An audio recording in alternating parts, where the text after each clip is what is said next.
Part to. Chapter 6. Sitting in the back of the sleek black car that Noah had summoned in a rush of hushed whispers as they walked out of Evangeline's office, Lewis couldn't help but think that perhaps he had made the wrong choice. The feeling wasn't front and center in his mind. Rather, it lingered behind pillars, half submerged in the icky black shadows of his forbidden thoughts, rearing its head every so often before disappearing again. Lewis had struggled with anxiety since he was a young child, and everything that had happened in the past few hours, especially after the rush had settled only, stirred up that raging feeling inside him. He rubbed gingerly at his throat. Noah's spell had calmed the noose of fire that had burned there, white hot, but there was still a lingering discomfort, like that of a finger wearing a too small ring for a bit too long. "It'll pass," Noah said. "The pain, it doesn't hurt that much," Lewis said. Noah hadn't asked, but it felt right to offer up the information, especially given Evangeline's seeming skepticism of Noah's healing magic abilities. From what Lewis could tell, Noah had stitched the tissues of Lewis's trachea back together. He felt fortunate to escape with a little soreness, so long as he could speak again. "HM," Noah said. What did that mean? Lewis's eyes drifted from the passing view of London through his window to Noah in the seat beside him. Noah wasn't even looking directly at him, which he supposed he should have expected. He was instead focused on his iPad, his long, pianist-like fingers tapping in a rapid heartbeat on the screen. The display was black, though, at least, that was what Lewis saw. "Magic?" he asked, nodding his head toward the iPad. A smooth change of subject to something that was firmly in Noah's domain, and perhaps a little more of interest to him. At first, Noah didn't speak, but as the car cruised to stop at a red light, his bright eyes glanced over at Lewis. A puzzled, confused look painted his handsome face before he looked back down and then back to Lewis. "I forgot about that spell," Noah admitted, his calm, deliberate voice betraying the faintest hint of was it embarrassment? "Keeps prying eyes from seeing your screen, right? Like a privacy panel." Noah nodded. "Precisely. Allows me to do museum work and other work in public." Lewis arched his eyebrow. "Magicians use iPads, then? I would have thought all of you would be carrying, what are they called? Grimoires. I was going for spell book, but sure, grimoires, right? I thought they were big tomes that smelled like mothballs."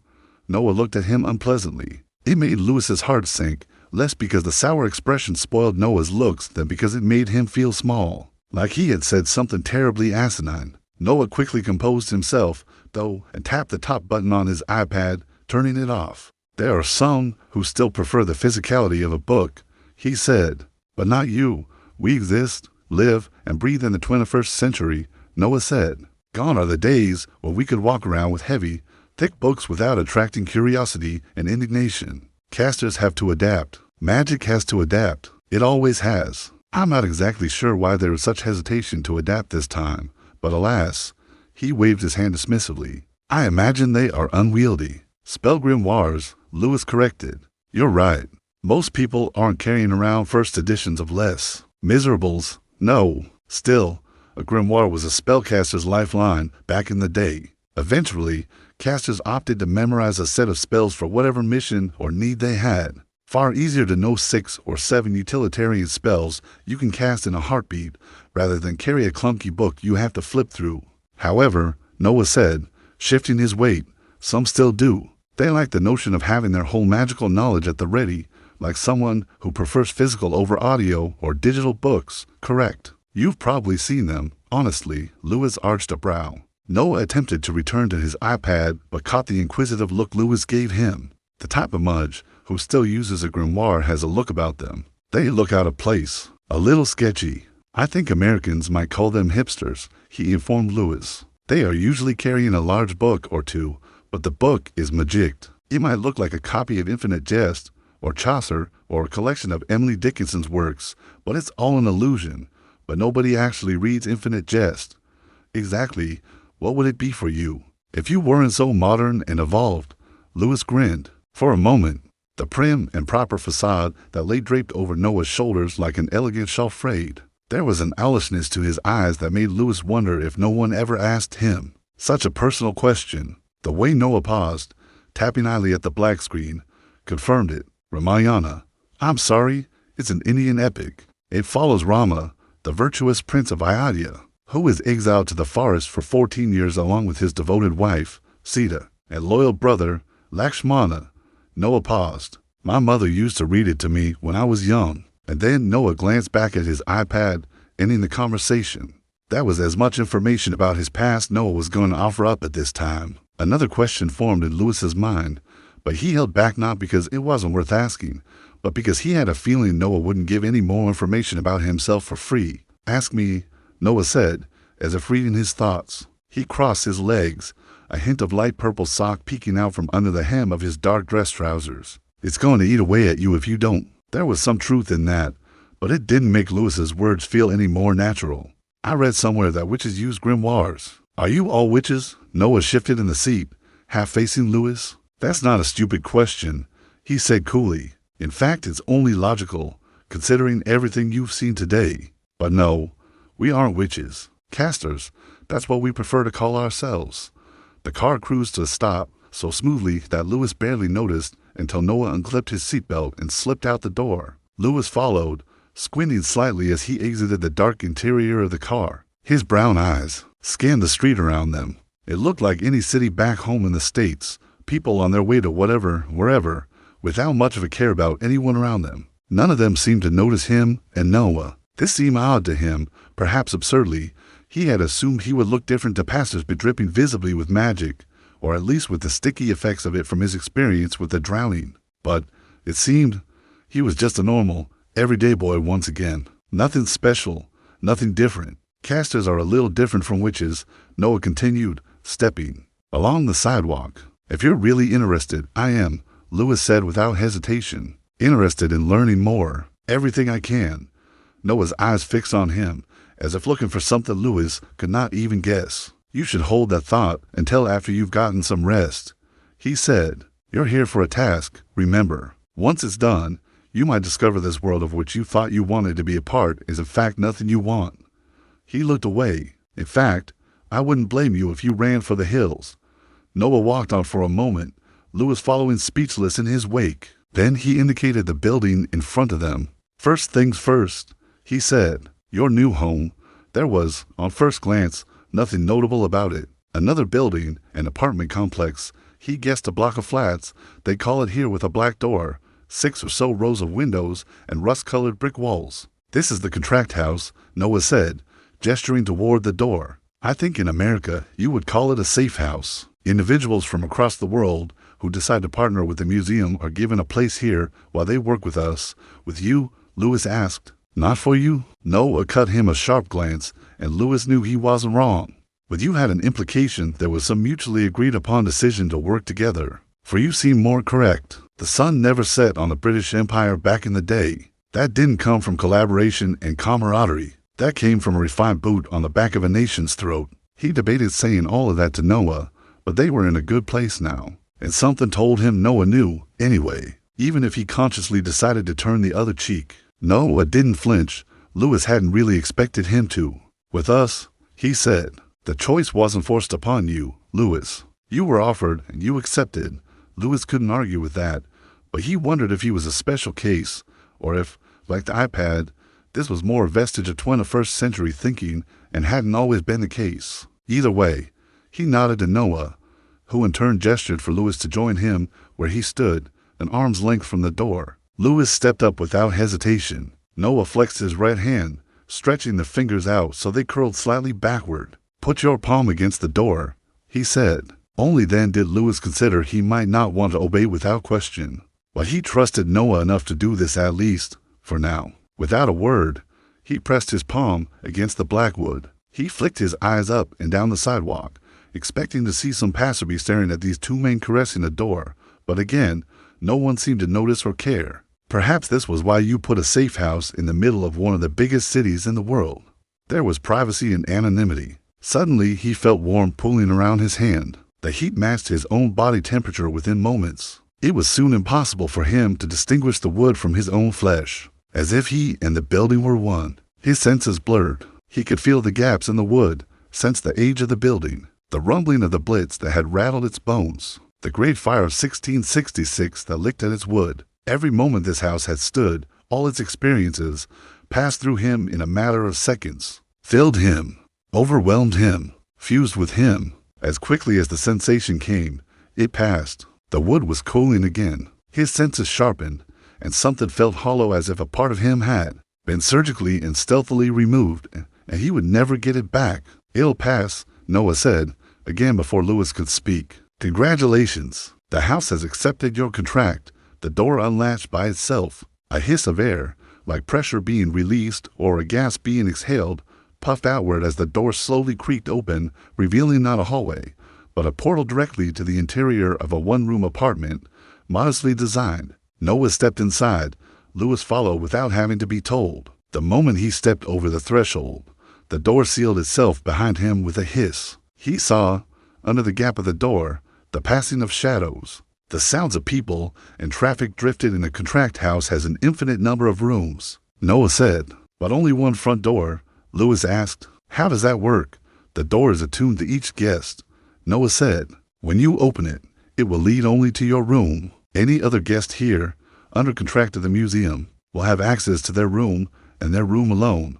You walked into my room easily enough. I'm not a guest, Noah said dryly. As agents of the museum, Evangeline and I have access to any room in the house. He began to pace the perimeter of the room. His steps were measured and even. His fingers danced over the wood-grain bookshelf. Lewis followed with his eyes and was mildly surprised to recognize the books, favorites from his childhood, many of them, and a selection of art theory books. The flat had designed itself to make him feel at home. He thought, the whole point is to retain anonymity.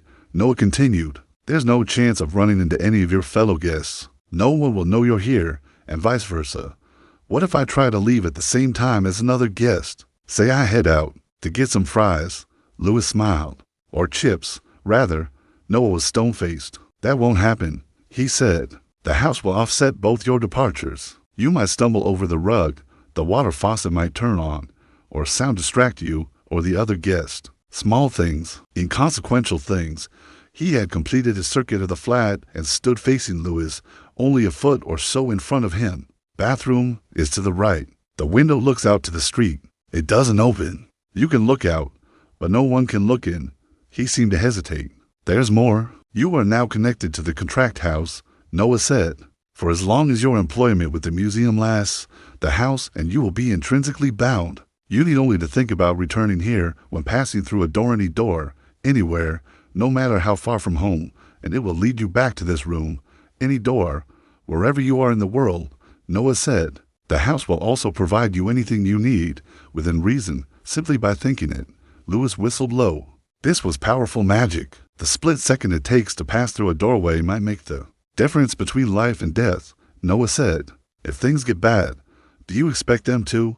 Noah fell silent. Darkness, like the passing of a storm, washed over his handsome features. Director Thompson is a powerful channeler, one of the best I've ever seen, and her skills navigating the bureaucratic red tape of the museum are even more impressive. I would never second-guess her decisions. So, you're not going to answer my question? I sense a buck coming, but, Noah said with a sigh, I'm worried she was a bit too hasty with you. She brought you on board without giving you the full story. Lewis nodded. It was clear that Evangeline wanted something from him, that his position here, ordained by whatever powers, wasn't simply coincidence. He should have questioned her offer a bit more, but he had been taken in by the idea that he was needed, that he was special even if he didn't see it in himself. It galled him to admit it, but in the moment he had been flattered. No one ever saw things in him. Not investors, not lovers, barely even friends. And now it was too late. He had allowed himself to be dazzled by the promise of magic, without considering the dangers working for the museum might hold. Now the contract had been signed, and Evangeline didn't seem like someone with whom you went back on a deal. He saw Noah looking at him. I'll be fine, he said. I applaud your desire to be involved. I handle myself against the drowning, he noted defensively. You got lucky, Noah replied. You almost drowned in the process. If I hadn't been there to heal you, but you were, that's not the point. Noah sighed again, pinching the bridge of his nose. Magic was there this time. I was there this time. But what about next time? What if we get separated? What if the next painting is more powerful? It's reasonable to assume that each one will be stronger and more dangerous than the last. We barely survived this one. Then I guess we have to just make sure we survive the next one too. Before Noah could respond, a thump to the right of them attracted both of their attention. A book had fallen off the shelf, landing right side up. Lewis walked over, picking up a thick red book with black binding from where it had landed. The Art of Magic Volume 3, Spiritual Edition, 1 of 3. It's a good book. Required reading for senior agents. Noah informed him. Chapter 23, I believe, through Chapter 27 focuses on bloodline traits. You should read it. Might help you. Seems the house wants me to succeed. Lewis smiled. And I reckon we should trust Ascension Home, don't you think? Noah pursed his lips into a thin line. Handsome, Lewis thought yet again. Even angry. Before Lewis could gather the nerve to speak, Noah stepped past him and opened the door, the city street just a few steps away. I know better than most what fighting these things can cost you, Lewis. I wouldn't wish them on anyone. I have my duty. I took an oath when I joined the museum. He fell still for a moment. You don't have that duty, not in the same way. You can leave at any time. Say the word, and I'll spirit you home. I don't think Evangeline was like that. Considering how valuable and important she says I am to this, I'll deal with her. I won't have another unwilling participant's blood on my hands, Noah said. Not if I can help it. His voice felt heavy against Lewis's ears, as if Noah's words bound them both to some secret, some promise of mutually assured destruction if either of them mentioned this conversation to anyone else. There was so much he wanted to dig into there, so much he wanted to know about what Noah knew, and, perhaps as important, why Noah felt so keen on protecting Lewis. If nothing else, he liked that someone was concerned about him. Before he could continue, though, Noah spoke. Before I forget, Noah said, your wallet, please. Lewis was curious, but obeyed, fishing the warm billfold from his back pocket and placing it in Noah's outstretched palm. Noah made a sign with his index and forefinger, then traced a triangle on the leather while, murmuring under his breath, Lewis couldn't quite make out the words, though he thought he heard snatches of French, German, and English. Noah bisected the triangle with a line, then repeated the gestures and the incantation twice more. The whole process took perhaps half a minute. Your wallet has been magicked to link to our coffers, Noah said. Swiping your card will draw from a private fund, not from your bank account, and be untraceable to anyone watching. Lewis had grown up relatively poor. When he reached adulthood, not much had exactly changed. It was why he'd been so adamant about having his student debt paid off. So the idea of not having to worry about money for however long that lasted was possibly even less comprehensible than the idea of magic itself. Noah seemed to see all this pass along Lewis's face and gave him an understanding smile. He handed the wallet back and stepped into the street. He turned one last time before pulling the door shut behind him. Welcome to London town, Lewis.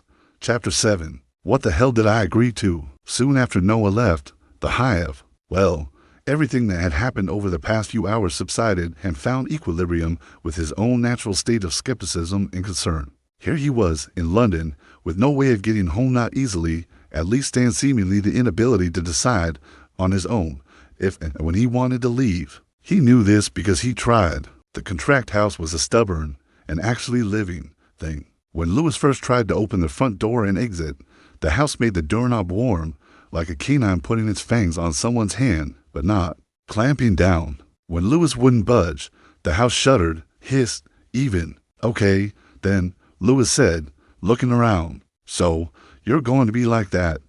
As the floorboards creaked and the house hissed, the expansion of air sounded like someone speaking in a single breath. Not yet, but Noah's facts about the house were correct. Anything he wanted did appear. Once he had decided that whatever Tifford had arguments he was going to have with the contract house were going to end in him being sorely disappointed, Lewis settled for trying to make it his own. Wandering into the small kitchen, which was more cramped than the kitchen in Lewis's Baltimore apartment, he found an empty fridge with a note on the small whiteboard clipped to it. It struck me, it read in big blocky black letters, reminding him of Drink Me from Alice's Adventures. That didn't end well for her, though, if he remembered correctly. But what did he have to lose? BLT on rye with a peach soda. The words on the board disappeared, as if someone was wiping them clean, before, without the use of the small marker attached to it. New words appeared, coming right up.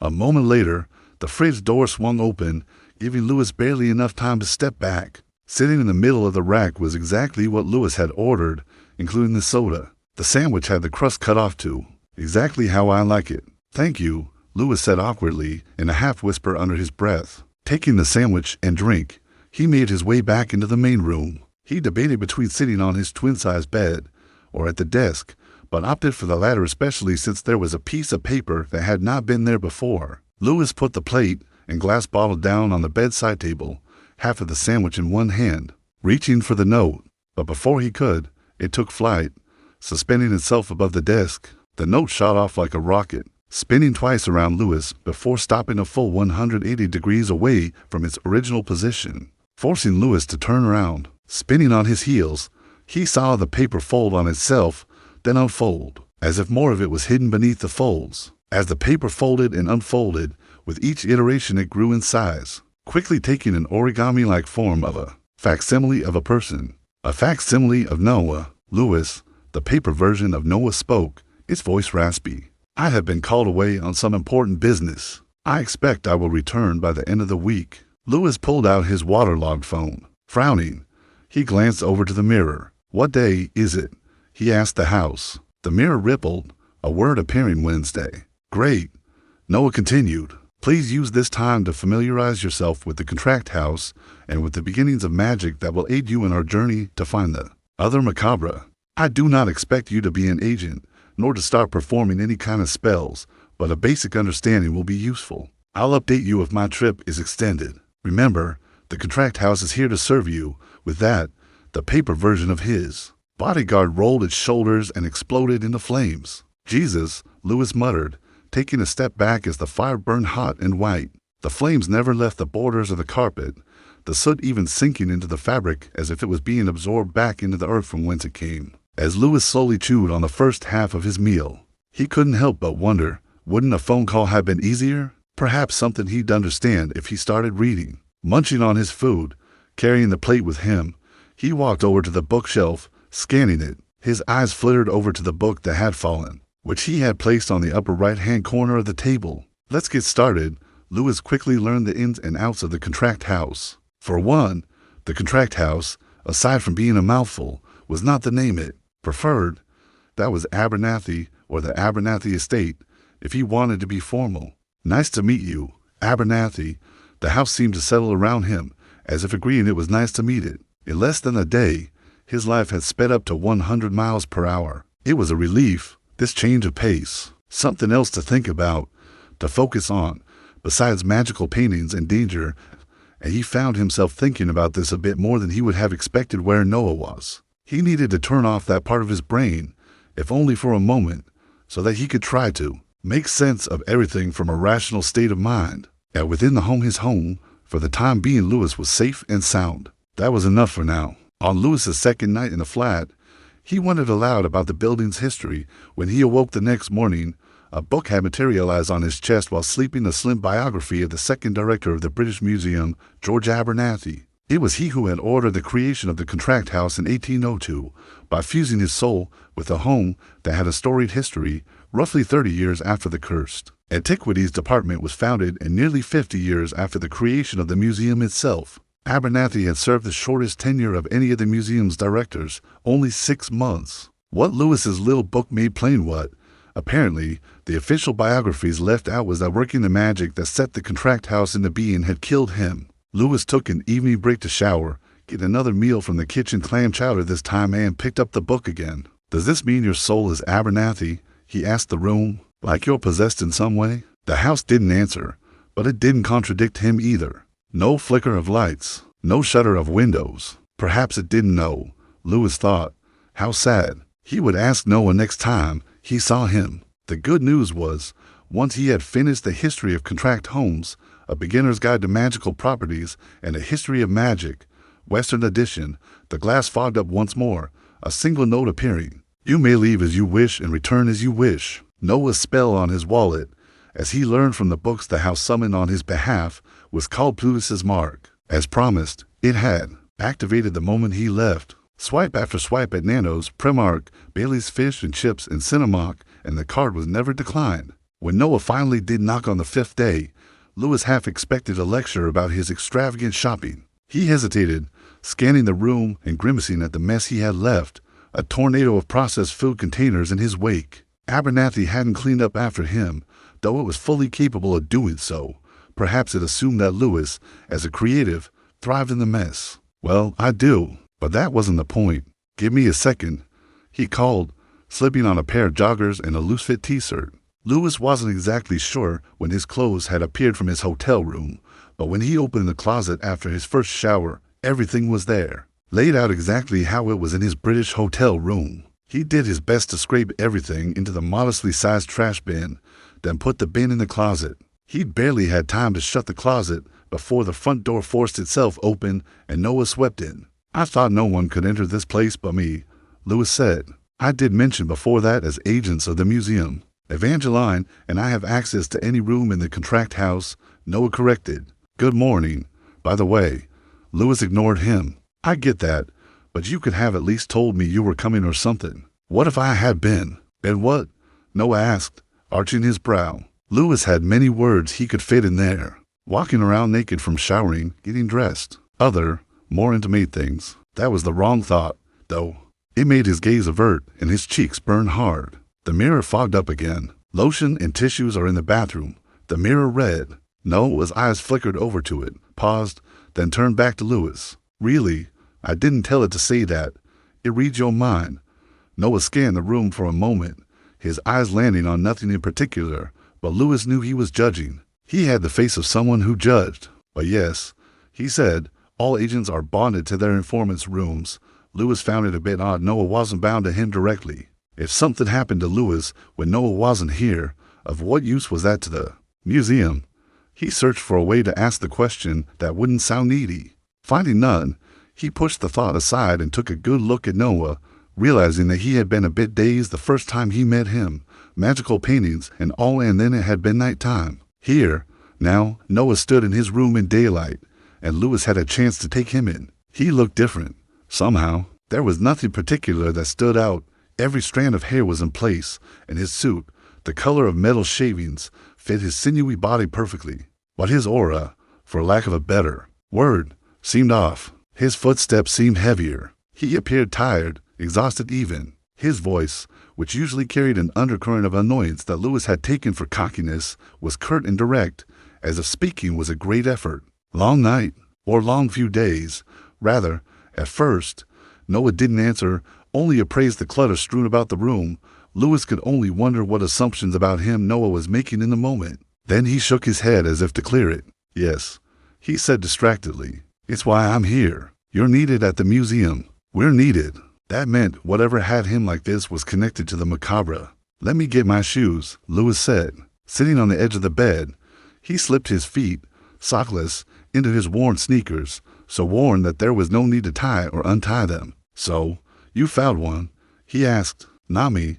One of our scouts. The museum has many eyes and ears. Junior agents, aspiring agents, people like you who work with us to scout anomalies across the world within their networks and professions. We take all of that into consideration when examining the weirdness in the world."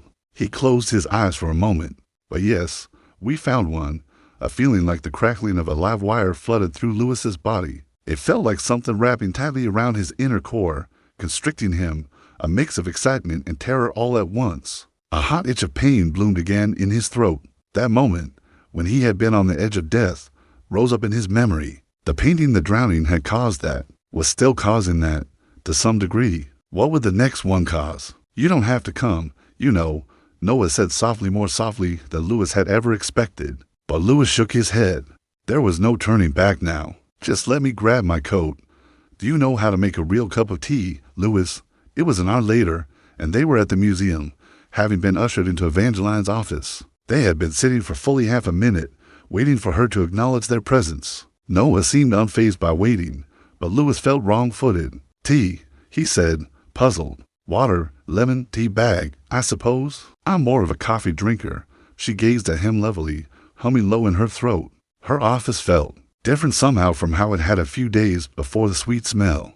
The way Lewis's body felt almost weightless here. There had to be magic at play, barriers to keep watchful eyes away, sensors to detect the honesty of anyone who spoke in her presence. Perhaps safeguards for her own life. Lewis flicked his eyes around the room, hoping to pick up something, a rune, a marker, some sign of magic. But there was nothing he could identify, and he found himself disappointed. He'd been studying those books for almost a week and wanted to put what he'd been learning to the test. Evangeline rose, seeming taller, more imposing than before. She drifted over to a small table in the corner and gave a flick of her hand, a cupboard open on its own, its items dancing lazily in the air in a coordinated routine. Boil the water, pour it over the tea bag, and let it steep, she said. Always pour the water over the tea bag. Never add the bag to the water. Does it matter? Does it matter? She repeated with a chuckle. Of course, it matters. Everything matters. The smallest of choices matter. They can be the difference between life and death. Your actions, or the lack thereof, have consequences for yourself and others. Lewis. It struck him what magic the room held came from Evangeline's presence in it. Magic was woven into the bookcase, the fabric of the carpet, even the air so perfectly most people would miss its presence. Perhaps even Noah. Take this tea, for example, she continued. The way you prepare it determines whether the flavors burst out or are muted, which can determine whether your guests have a good experience or the time together is sullied. What if this meeting of minds would determine an allegiance? I'm not sure I'd want to align myself with someone who would decide whether or not to work with me based on the quality of the beverage on offer. If you think people aren't making important decisions for trivial reasons, you don't understand how the world works, she said firmly. She shifted her glance, and a bubbling tea kettle glided through the air to pour itself over 3 different cups, rotating on a magical lazy Susan. Wisps of steam rose like wishes cast hopefully to the sky. Take you, for example, she said. I decided in a split second whether you would be an asset or a liability to us, simply by how you approached the drowning. I made a decision today whether you should join us on the mission to deal with this new painting simply by how you conducted yourself in this room. And what have you decided? With one eye, he watched the cups and saucers float effortlessly to the table on his right, ranging themselves at a pyramid while the tea steeped. Evangeline sat down again behind her desk and opened a folder. Have you ever been to Australia? The question was absurd. He was a kid from Baltimore. She may as well have been asking if he'd been to the moon. But he put on his best poker face. Always wanted to go, he drawled, but I never could find the money. He saw a tiny smile flicker over Noah's face and saw him tilt his head to prevent Evangeline from seeing it. Beautiful country, said Evangeline. Mind you, Perth isn't the most welcoming place in the country, but the waters. That's something every person should see at one point in their life. She snapped the folder shut. But this won't be your time, I'm afraid. Lewis felt as if he'd been slapped. Beside him, Noah's face betrayed his surprise. I'm sorry, Lewis said, leaning forward. But didn't you just tell me a few days ago how you needed me? That still stands, she said. And how useful I am in purifying these paintings. Correct. Then why shouldn't I go with you? He looked at Noah, who only stared helplessly. Then back to Evangeline. It's for that exact reason you're not going, she said. Do you know how long we've been searching for someone who can do what you can do? It's not just being a descendant of Dumont that matters, Lewis. Bloodline traits don't appear with every offspring, not with enough concentration to be useful. A person needs to have the right disposition to wield magic, the right temperament to hear its call. Not everyone born with the spark ignites. The ingredients simply aren't enough. We can't risk losing that ability just because you want to go on a field trip. She laid her hands flat on the desk. This work holds dangers even I cannot foresee, Lewis. The museum is a sanctuary, not a fortress. Our people have talent and are dedicated to our cause. Yes, but we have to assume there are leaks. I imagine word has already spread that we have something, or rather someone, who can find the Macabre and, more importantly, destroy them. People will be interested in that. People who can hurt you. You're safer here. I think we threw safety out the window when you made me touch that painting, Lewis argued. I must agree, Director, Noah said. He spoke slowly, uncertainly. Lewis proved himself with the drowning. I'm not questioning that, she said with a sigh. But that was in a controlled environment. There were protections and place sigils and charms that kept the painting subdued and gave us an advantage. In the field, we'll have none of that. You, out of all of us, know how these paintings can surprise you. Anything can happen to turn the tide of battle in an instant. Noah shifted uncomfortably in his chair, but said nothing. And Lewis realized he would have to continue this argument alone. Madam Director, he said, turning to Evangeline, you asked me before if I wanted to help in the work, and I do. That's why I stayed. I never would have agreed if I'd known I was going to sit around in Abernathy Estate, waiting for someone to need me. Think of it as a vacation, Evangeline said. She gestured toward the tea, indicating that it had finished steeping. You can catch up on your art, see London, a paid artistic residency. Many people would. I don't want a fucking residency, Lewis hissed, more sharply than he'd intended. Evangeline's sculpted eyebrow rose ever so slightly. He saw Noah's eyes cut over to him in silent warning. Careful. A warning that didn't stay silent for long. Don't overextend your hand, Noah's voice whispered in his mind. Lewis knew better than to look over at him, to signal to Evangeline, if she didn't already know, that Noah was coaching him telepathically. He did roll his shoulders, though, as if a chill had trickled down his spine. Would he ever get used to things like, well, that? Evangeline values strength as much as logic. Show her why you're useful, not just in skill, but in fortitude.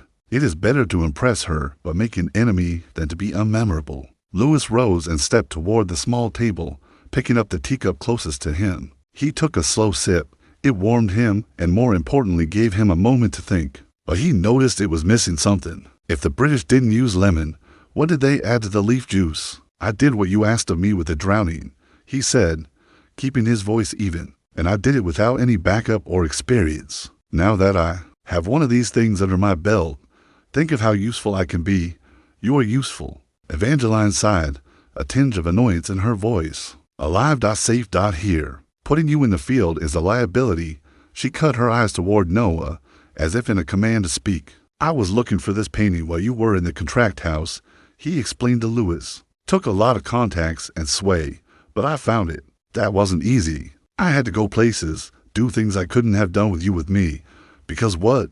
I don't know magic. I'll study up, then read. I thought you were on my side, Lewis said. Fight for what you want. Noah replied. Because it's too dangerous, Evangeline repeated. We're talking in circles here. What you did last week was incredible, she said. No one will doubt that. And if, when this is all done, you want to learn the ways of magic and become an agent, I will see to your training myself. But to get to that point, you have to stay alive. You are our greatest weapon thus far against the Macabre. I'm not going to risk losing that because you can't keep your ego in check. Just let me help put us on the right track, Lewis interjected. Let me go, or I'm returning to Baltimore. A chill draped itself over the room, in a way Lewis wasn't sure stemmed from his own nervousness or actual magic. Evangeline's face settled into something sharp and cold, unblinking, studying him. Excuse me, you need me, Lewis said, his voice cracking before he cleared his throat and continued. And I'm making my demands. You want me to help you. I want to be in the field. That wasn't what we agreed upon, and I didn't agree to just sit in a magical house eating sandwiches. Things change. He wasn't sure how Evangeline would react to a threat, but he saw no other option. She was clearly a woman who responded to power and confidence. Lewis had neither in any great supply, but he could fake them when he needed to. Lewis firmly believed that any artist could, but it was more than that. The need to be involved with something big, to change the world. This was what an artist dreamed of. Even if he had to shed his own blood, he'd be putting his mark on the world, irrevocably changing the landscape to something better, like a painter using swatches of blues and blacks to change the mood of their masterpiece. This would be the greatest masterpiece of all time, making the world better. How could he pass that up? Evangeline didn't speak for a moment, like she was deciding if she wanted to blast him with enough magic to send him flying through decades, or was mulling over his words. Lewis wasn't sure which one, but the former seemed more likely than the latter. Do you know what business we're in, Lewis? She didn't wait for him to answer. The business of keeping people alive. The purpose of our work is to save human lives. Greater men and women have come before you, Lewis, full of confidence in their ability to handle the Macabre. Agents who had trained for months, years, decades even. Talented, intelligent casters, world-renowned, some of them. She took up a teacup, and when they came face to face with the paintings, they died, struck down in moments. I'm not saying I'm better than them, but aren't you? In so many words. You think you're whatever this is, she said, gesturing at him in a vague, dismissive motion, trumps my years of experience, the history of missions like this we have under our belt. Because of, what, a feeling you have, a desire to be someone more than you are. My decision is final, and I'll take over now, Noah whispered mentally. A test? Noah interrupted. Evangeline paused, turning her head slowly to Noah. Pardon. That's how we can determine whether Lewis is ready for field work. We set him a test and see how he fares against the next painting. He straightened his jacket. I'll evaluate him myself. We do field tests for junior agents, and you just said yourself he has the talents to become one. We can simply accelerate the process." Evangeline gazed at Noah, annoyance flashing like lightning across her face. "I cannot fathom why you two don't understand the importance of this. We have the opportunity to neutralize the Macabre for good." "No, you of all people, my sister would agree with me, Director," Noah said smoothly. "You know how she loved lost cousins. After all, I was one." Lewis took issue with being called a lost cause, but he pushed past it. "There's no unbreakable contract between us. You said yourself, I can change my mind whenever I want. Give me this chance to prove myself in Australia. I'll show you that I'm more useful on the front lines than holed up in some safe house at your beck and call. Give me a reason to stay. Make me feel useful. It's a win-win for you." Noah joined the two of them at the table, taking the last cup and downing it in one long draught. "Having him with me makes more sense, Director. It's better for him to be there and neutralize the painting rather than us trying to contain it and then bringing it here. It'll be like the drowning all over again. We can't afford that much loss of life," Evangeline muttered. "Exactly. After all, the Macabre aren't the only artifacts our agents are investigating, but they are the most important," she said. "I know that better than anyone," Noah pushed, "which is why I have a personal stake in our success. I won't let anything happen to him." Lewis could see Evangeline turning Noah's reasoning over in her head as she sipped her lemonless tea. Finally, she said, "One painting, one test, and know that you'll have Celsus's spell of vision placed upon you, Noah." Noah nodded and dropped to one knee, like a knight swearing fealty to his queen. Evangeline put her hand beneath his chin, tilting his head back. Then with her fingers she spread wide the top and bottom lids of his right eye, till Lewis could see nearly the full sphere of his eyeball. Evangeline began tracing symbols in the air a mere inch or so from Noah's eye. There was, however, apparently no incantation associated with the gestures, for as she worked she spoke to Lewis in a matter-of-fact tone. "Celsus's spell allows someone to see through the eyes of another and thus obtain information. It's usually used for spycraft, piggybacking on an unsuspecting person's vision to gather information without their knowledge." She completed her operation on Noah's right eye and paused, speaking to pull back the lids of his left. "We also use it to evaluate missions without the filter of memory," she said, again cutting invisible figures in the air uncomfortably close to Noah's eye. Noah struggled to remain motionless, his fist clenched 3 times before stilling. "If you succeed in getting the painting back, I'll review what Noah saw and evaluate your field performance. Then we'll decide what happens next."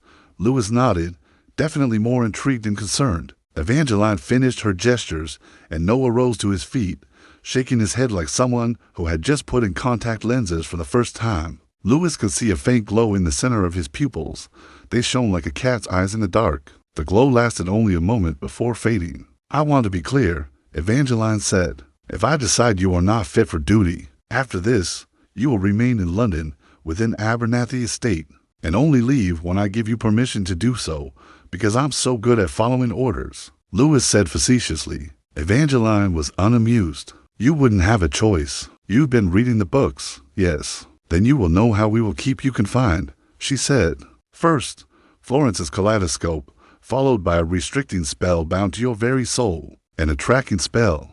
Finally, the house will also be commanded to keep you inside. If you should somehow find a way to bypass the house's defenses, the additional spells will cause you a great deal of pain, and there would be no chance of you leaving or getting far without us knowing.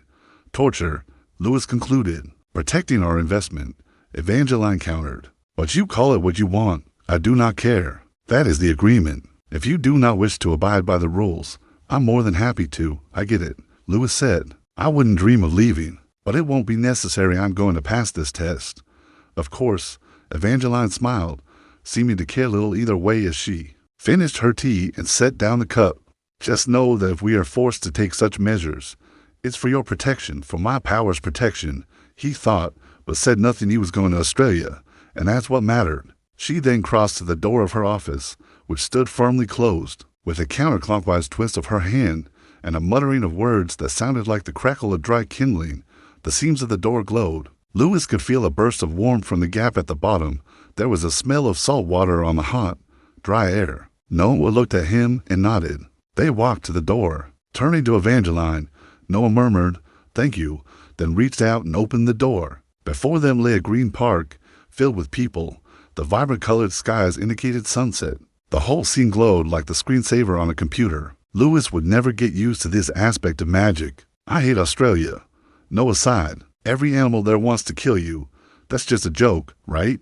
Sure, Noah said, a smile flickering over his face. We'll go with that, Lewis, Evangeline said, once Noah had stepped through. He turned to face her.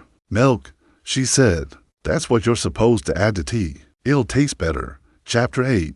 Noah's eyes were so bloodshot that Lewis thought Evangeline might have done him permanent damage. You look like you're high, he said, my tear off. Factly. Together they sat, almost like the people on a date, in a coffee shop. If one looked at it only through a pinprick hole, a singular moment, that might be true. But if the view expanded outward, one would see what the coffee shop was attached to, the art gallery of Western Australia, with memorabilia and overpriced keychains, but also coffee and a great vantage point for people watching. Noah looked up from the menu. I've never been high before. You're not missing out on much, Lewis said, and immediately regretted it, anticipating where the conversation might go from there. Some crude assumption about Americans, an even cruder assumption about drugs and black people, or some inane question about The Wire, and was Baltimore really like that? But when Noah finally spoke, it was none of that. I'm sorry, he said. That caught Lewis off guard. Apologies look different on different people. On some, regret framed their faces well, highlighting their softer features. On others, it rested uncomfortably, like a shirt a size too small. He wasn't sure at first how it suited Noah, and before he had time to decide, a server appeared and a sort of mask came over the agent once more. Instantaneously, he performed the role of a wide-eyed tourist, with a grin that lay on the surface of his face, but no deeper. He pointed to the menu, asked questions with a lighter tone, engaged the server in a way that bordered on flirting, and caused something hot to flare in the center of Lewis's chest. By the time Noah was done and the woman was gone, the mood in the booth had shifted, for Lewis finally asked. Noah resettled his weight a half an inch or so. Leaving you alone, he paused. In Abernathy Estate, I should have given you more information. You're not a prisoner there, Lewis. Lewis intended to throw a snide comment about how he was certainly starting to feel like one. But Noah was showing vulnerability Lewis wasn't. Sure he would see again if he took it as a joke. So instead, he gave him a small nod and moved on. Well, seems we both have things to say. I was going to say thank you, Lewis stated flatly, for standing up for me with Evangeline. Noah shrugged. I'm not in the habit of going against what my boss suggests, so do not assume that will happen again. As he spoke, Noah tapped the side of his face, bringing Lewis's focus back to the faint white ring in his iris, reminding him that Evangeline, as if looking through a crystal ball, could see everything Noah saw, including the movement of Lewis's lips when they talked. Their conversations would not be private, not when they were face to face, at least. Lewis almost nodded to show he understood, but instead stilled himself, letting his eyes drift toward the ocean. Really, what that told Lewis was that he would have to be careful. Was it security theater? Her breathing over Noah's shoulder? Or was Evangeline actually watching and recording every interaction? They had. Either way, the spell accomplished its goal, and then some. Does that usually happen? Lewis asked slowly, thanking the server. When she returned, this time, instead of letting her get a word in edgewise, he cut off the expected next question before she could say it. We're good, thanks. Noah's gaze cut to the server for a moment, then back to Lewis, a smirk twitching against his lips. When she was gone, he replied, sipping his drink. Be more specific. The spell, the oversight, Lewis said. Does she not trust you to accomplish your mission without oversight? Lewis wasn't surprised when Noah paused before answering. There was subtext there. That in some way Lewis was saying Noah couldn't do his job properly, or at least was assuming that Evangeline didn't think he could do his job properly. It was a shot across the bow, one he hadn't intended, but there was something not so altruistic about Evangeline that tickled at the back of his head. When she cast that spell that would insinuate she didn't trust his judgment on the mission. Oversight is a common requirement for agents who are going into the field, Noah muttered nonchalantly. Trust isn't a factor we take into consideration. Doesn't that bother you? No, it doesn't. The only thing that matters to me is the success of the mission. But your opinion on the matter doesn't surprise me. You're American, Lewis frowned. What does that mean? You view the world differently than we do. More of a self-determination point of view. Individualism over the whole. It's what led to you all seeking independence. It's a level of selfishness that guides you. Noah looked upward from the rim of his cup. Not that that's a bad thing. His tone made something inside Lewis twitch. It sure as hell sounds like you think it's a bad thing. It's an observation, neither good nor bad. No, but it's in your tone. I'm the first to admit America isn't great, but that's an understatement. Noah muttered. But we're not going to pretend that you're that much better. I'm not even talking about England as a whole. You work at the British Museum. How astute of you, Noah teased, which is exclusive enough without adding on the fact that you work in a department no one knows exists. You don't get that kind of job without connections. Besides, Lewis shrugged, you carry yourself like someone who comes from money. That's not a crime. I never said it was, but you're awfully flippant throwing out there. Oh, Americans are all about themselves and not about others. They don't care about the collective. They only care about themselves. First, that's a terrible impression of me. Second, is anything I said wrong? No, Lewis admitted, but you threw it like it's a negative. A mark against us, is it not? Noah aside, took a moment and continued. That level of individuality is what you are known for. The choice to make your own destiny. Americans flaunt it like a badge of honor. Again, not sure I understand the negative aspect of choosing your own. Destiny. This is in the 1800s. You can do the same. It's not that easy. I know where this is going, Lewis muttered. Noah arched his brow, gesturing widely with his arm in a please continue motion. So he did. You left me alone in the contract house. I had a lot of time. I used it to read up on the books you suggested. Gold star for you. But I also researched you and Evangeline. Noah's eyebrow quirked up just a touch. That's right. As much information as I could get. You and your sister aren't just a people with magical talents. The Rouse are a powerful family in India. Magical lineage that goes back several decades. Not only that, your parents are wealthy. Major players in the telecom space. What's your point? My point is that you're not some woe-is-me individual like you're making it sound. You might have had expectations and demands like everyone does, but you're not someone who has ever been forced into a situation. If magic doesn't pan out, if Evangeline fires you, you can always go back to India. Work for the IMGC. Noah didn't answer, simply set his jaw tightly. Again, I'm not saying you haven't had it hard. Everyone has hardship in their life. A varying degree, sure, but no one's life is perfect. But I'm not going to sit here and pretend, from what I've seen, that working for Evangeline is some walk in the park. But I'm also not going to let you sit across from me and slap across my face these preconceived ideas that I have it better than you based on your ideas about Americans. I'm still black and gay in America, and I don't expect you to understand that. But it fucking sucks. Noah hummed, barely audible over the rumble of the cafe. Lewis braced himself for what might come. Next, a snide comment about how Lewis didn't know better, how ignorant he was, or something. He had heard it time and time again on his home soil. But instead, Noah turned his head toward a loud-speaking woman with a man who walked by their table. His eyes followed them, and so did Lewis's, watching how they approached the doorway and had their tickets scanned. Daniel and Amy Hart, Noah said quietly. What? Those two, Noah said, gesturing with a small motion of his head. Art collectors. When Amy got a cancer diagnosis 10 years ago, they made it their mission to see as much of the world as they could in the time they had left together and ended up falling in love with this place. Two things happened in succession. Daniel's grandmother died, leaving him a large inheritance, and Amy went into remission with their new wealth. They settled in Australia and began a new life, surrounding themselves with art. So they were just going to glide right past their discussion, as if it never happened.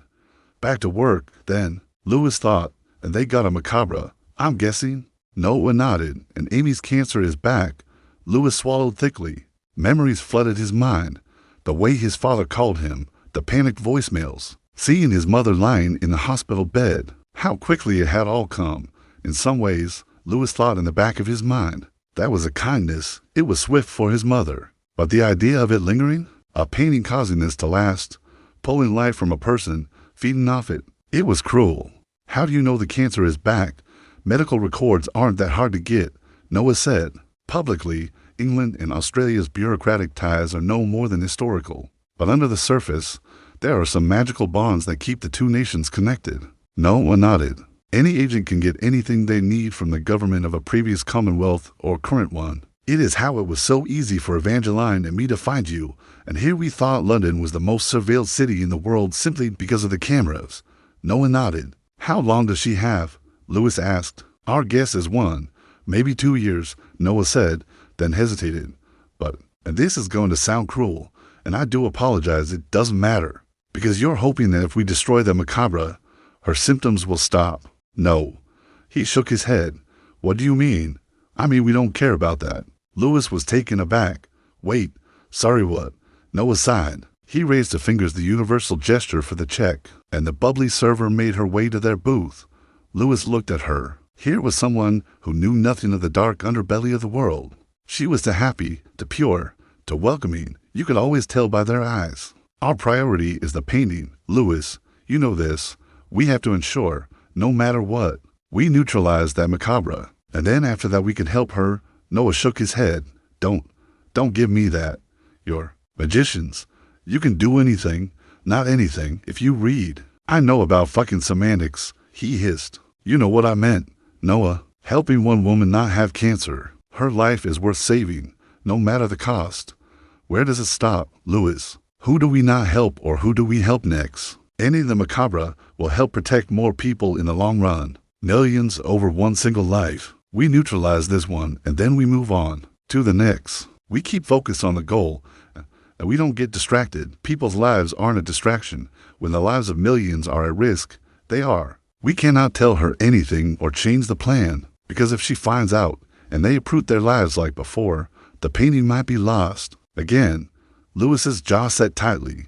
How could Noah weigh one life over another? It seemed unforgivably callous. With each blink he flashed back to his mother in the hospital, seeing his father openly cry for the first time. If someone could have saved her, told them what was coming, they could have handled it differently, spent their time together differently. Noah had the power to change that. I know you don't agree, Noah said, quickly signing the receipt, but you wanted to be involved. I thought fieldwork meant solving problems, not just letting them fester while you observe.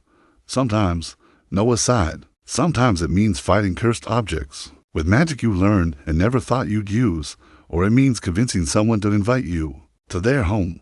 That's the only path we can take, sometimes. Chapter 9.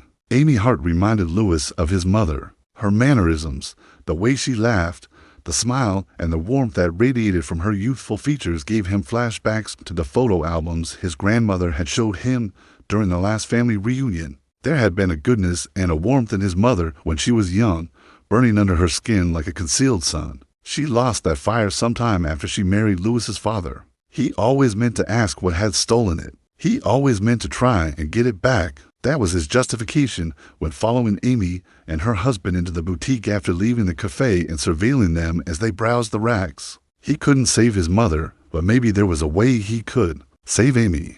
A metaphorical strike through on a growing ledger of mistakes, his own and others, that he would do anything to go back in time and fix. You could gather a lot about a person from people watching. Great artists of many disciplines did it, and though Lewis rarely admitted he deserved to be in the same breath as the greats, this was a skill he had that reminded him, even at his lowest of lowest points, that he was a good artist. But there was a sort of honesty that came from watching another person when they had no idea they were being surveilled. They loved each other, the Hardys. There was no question about it. It pulsed out of them like a beacon, reminding anyone on that frequency that love was possible. It made it hard to swallow, knowing what would happen to Amy and by extension Daniel if Lewis and Noah didn't find some way to change her fate.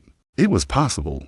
He knew it was. Magic could, as Noah reminded him, bend the fabric of time and space, make gravity and the laws of physics fall to their knees. Could they not find a way to save one woman? If Evangeline was right, and they couldn't save his mother, at least he could save Amy. Lewis circled Amy and Daniel, studying them from about 7 feet away. Close enough he could hear their conversation, but not so close that he was noticeable. He followed them through each room of the AGWA, ignoring the art which burned at his soul and stalked his prey, waiting for the right moment. Eventually, as the woman showed her husband a blank space on her forearm, tapping it, then pointing to the Frederick Macabre painting in front of them, and then pointing to the tattoos that stained her flesh, Lewis had an in. Lewis took a deep breath and bridged the space between them, holding his breath as he approached and letting it out along with the planned sentence. "Excuse me," he quickly said. "I couldn't help but hear your accents." "Are you American?" "Yes," the man replied warily. "Me too. Here on vacation." "Who comes to Perth on vacation? A fellow or lover?" "Smooth." At first, Amy and Daniel didn't speak, only blinked callously at Lewis. Fair, he thought. He would be put off if someone hijacked his private conversation. He probably would have acted the same if he was in their shoes. Quick on his feet, Lewis continued, "I've always wanted to see the AGWA. Can't see that in Sydney." This was to be his first test, Noah had said, finding an in. He had made it sound so simple, like Lewis just had to flick his fingers, say the right words, and secure a written invitation to the Hardys' home. But if there was some magical spell for that purpose, Lewis didn't know it. He would have to rely on the one thing no one had ever accused him of having, charm. "Any particular piece?" Amy asked, curious. "I love the whole collection, but I've always wanted to see Rowan's floral study." "That's a favorite of mine," she said, eyes softening. "Daniel, too. It's an incredible piece," Daniel admitted. "Well, if you can point me in the right direction, I'll get out of your hair. We'll show you," Amy said. "Won't we, Daniel?" Of course, Daniel said, and Lewis could see this man would do anything for her even as he sighed. "I'm Lewis," he introduced himself. "I'm Amy. This is Daniel." Lewis held out his hand, and they both shook it. They started to walk together to another part of the gallery. "As I said, I couldn't help but overhear your accents. At what you were discussing, you were talking about adding the tattoo to your forearm." "Yes." Amy nodded, already eager to engage. That was something Lewis had noted a long time ago. Most people want to interact, as long as it's on their level and on their interest, to tell their story. And for him, that was all art was, someone's story. Knowing that, and seeing how much Amy was interested in anyone who went to art museums to pick out their next tattoo, was his kind of people, Lewis thought he knew Daniel was sure to follow. Lewis tilted his head back toward the piece they had been looking at. "Down on his luck is a good piece, but it won't look good on your forearm. The detail will be lost, and considering it's one of Australia's most valued paintings, if you're going to get it, I'd suggest it as a print, or if you're serious, a back piece." Amy shuddered. Lewis smiled. "Pain, right?" She nodded. "So much pain, but maybe the one we're about to see might work better." And he could see Amy's mind clicking away, letting itself be persuaded, letting it weigh the negatives he'd just laid out for her against the positives he was suggesting. It helped that he'd always been a fan of the artist they were about to look at, and it didn't hurt that he could tick it off his proverbial artistic checklist of pieces he wanted to see before he died. "I think you might be right," Amy said as she and Daniel took him to another gallery. When they got there, Lewis smiled. It was exactly as he hoped it would be, and no matter what happened, at least he got to see it in person. In front of them, no bigger than roughly 11 inches by 8 inches, was a singular watercolor and gouache on paper. Muted backgrounds with fiery reds and warm blues took shape like plant stalks. "Floral study," Lewis said. "Incredible. So was the artist," Amy said. "Marion Ellis Rowan." "Oh, you don't have to tell me." Rowan, known for her meticulous attention to detail and vivid use of color, presents each bloom with lifelike precision, Lewis expounded. She was known for showing a different version of a plant's life with her work, showing not only the vitality of a plant, but also the beauty of it, a representation of life itself. "Exactly," Lewis continued. "I see you already have a sleeve going on this arm Samaris, Ruskin, and much so my thought was expanding on that. You could perhaps combine some of her motifs in a wraparound fashion, showing different facets of life through the language of plants, giving an homage to the human life cycle." And to her, Amy glanced at the piece again, then back at her husband, whose hesitation morphed into an approving handsome smile. It reminded Lewis a bit of Noah's smile, the width of it, the warmth, and how it made him feel tingly inside. "You have a good eye," Daniel said. "I'm a trained artist." God, Lewis hated saying that. It was true enough, but felt oxymoronic. A trained artist, as if art could be taught. Of course, skills could be sharpened and honed, but art, at its core, was emotional. It was visceral. You could train to get better, but that would only take you so far. Calling himself a trained artist seemed to diminish his gift, even more than failing to create any sellable art did. "I am impressed." Amy's voice was light with glee. "This is perfect. Just what I'd want." "It wasn't when we walked in," Daniel muttered, but good-naturedly. She hit him on the shoulder. "I changed my mind. Or rather, this young man did." She looked back at Lewis. And you clocked it by just looking at me? That's talent. I guess my student loans were worth something. He chuckled and relaxed into the conversation. I'm surprised you to know Rowan. Floral art isn't the hottest topic anymore. Hasn't been since the 1800s, really. We're collectors, Daniel said. Of course, we know Rowan. Amy's face clouded over slightly. My husband speaks too quickly, Daniel shrugged. Well, we are, yes, but that isn't what he meant. It was clear Amy understood art in a way Daniel didn't. They both had a passion for it, but there was space between them, detectable only by those who understood art, but as wide as the universe itself. Lewis turned his eyes to Amy. She, not Daniel, had established herself as his and he wasn't going to lose that. I think I understand, he said. It's the beauty of the world, isn't it? The vastness of it. How all of this was just created thanks to a collision of molecules. And everything just so happened to fall into line so perfectly and so beautifully. The way it's random, but at the same time preordained, and no one understands it, or can even really try, and yet, there's so much natural beauty, Amy said, nodding. How can the world be so beautiful and so random all at the same time? I think the beauty comes from the randomness, he said. Anything the structure lacks that sort of animalistic rawness? Exactly. Lewis composed himself. I'm sorry, I'm making a scene. A smile slowly spread over Amy's face, further softening her already soft features. She reached out, squeezing his arm. There's no reason to be ashamed for falling in love with the world. Life is too short for us to not take at least a few moments to appreciate what's around us. Lewis's breath hitched a bit. Her touch was surprisingly welcome. How long had it been since someone had touched him? Not carnally. How long? Since he had let someone in. Let someone push through his walls and let their energies crackle against his own. Since before the funeral, at least. And somehow, so easily, Amy had known just what he needed. Again, he couldn't help but compare her to his mother, who had been like that, a brilliant empath. Perhaps that was what he had picked up on before. An uglier thought occurred. Perhaps that's what had attracted the specific, macabre painting to her, as well.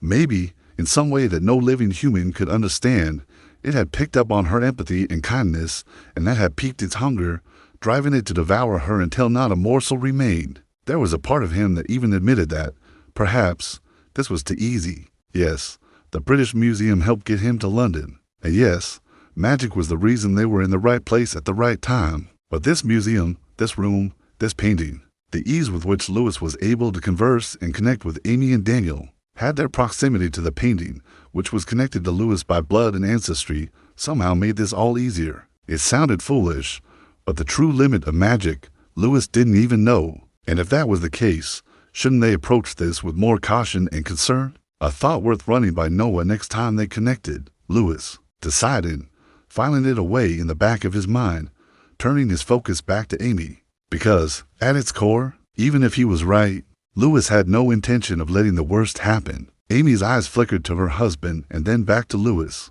You say you're on vacation. Lewis nodded. How long are you staying? For as long as needed, he thought. Was that even right? Was there a time limit for dealing with the macabre? The only limit he could think of was how much time Amy had. Cancer was cruel. Cancer was unkind. Even if it was the macabre that had brought it back, after some point no modern medicine could stop the train from colliding with its destination. If he was to have any chance of saving her, they would have to move soon. I leave in a week, he said. Oh, excellent, Amy said. She looked at Daniel with her large, almost childlike eyes. An exchange of understanding passed between them, like signals in a relay. It took only seconds. Scholars, Lewis thought, could write volumes about the way that they looked into each other's eyes. No, not scholars, poets. This might seem a bit forward, Amy finally said. Did he detect a suggestive note in her voice? Wait, and please, if it's too weird, feel free to tell me. Were they about to? My husband and I are having a small gathering of friends tomorrow evening. We run an arts appreciation group for a small group of people, lost souls, Daniel corrected, with a hint of amusement. This was really happening, wasn't it? Lewis's eyes flickered between the two of them. Was there a vibe the swingers had? And if so, did Amy and Daniel fit it? Was swingers even the right word? Who see the world like we do? I'd love for you to stop by. I mean, anyone who is a fan of Marion Ellis Rowan is someone worth getting to know better. Lewis blinked. This is an art party? Amy nodded. A celebration of it.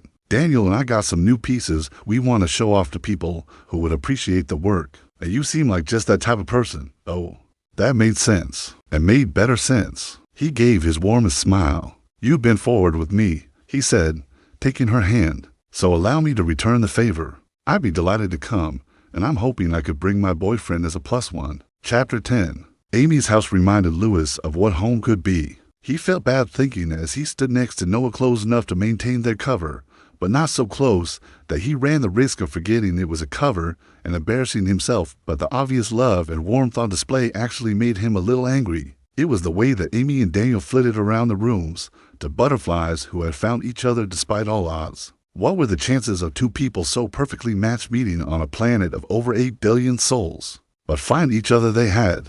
An American woman and an Australian man, people from opposite ends of the world, had come together to make this home the center of their universe. Louis wondered if he would ever have something like that, and with his mother gone, and his father most likely never going to remarry, he would never know, and he had no role models to show him what real love was. So now, in the moment, listening to a joke whose ending he had guessed 30 seconds previously, he imagined that Noah's fake laughter was real, and that on the way home, before they tussled and turned in bed together, they might reminisce about this night and compare their relationship to Amy and Daniel's, all the ways they were similar or dissimilar, and be happy for those reasons. After all, that's what married couples did, right?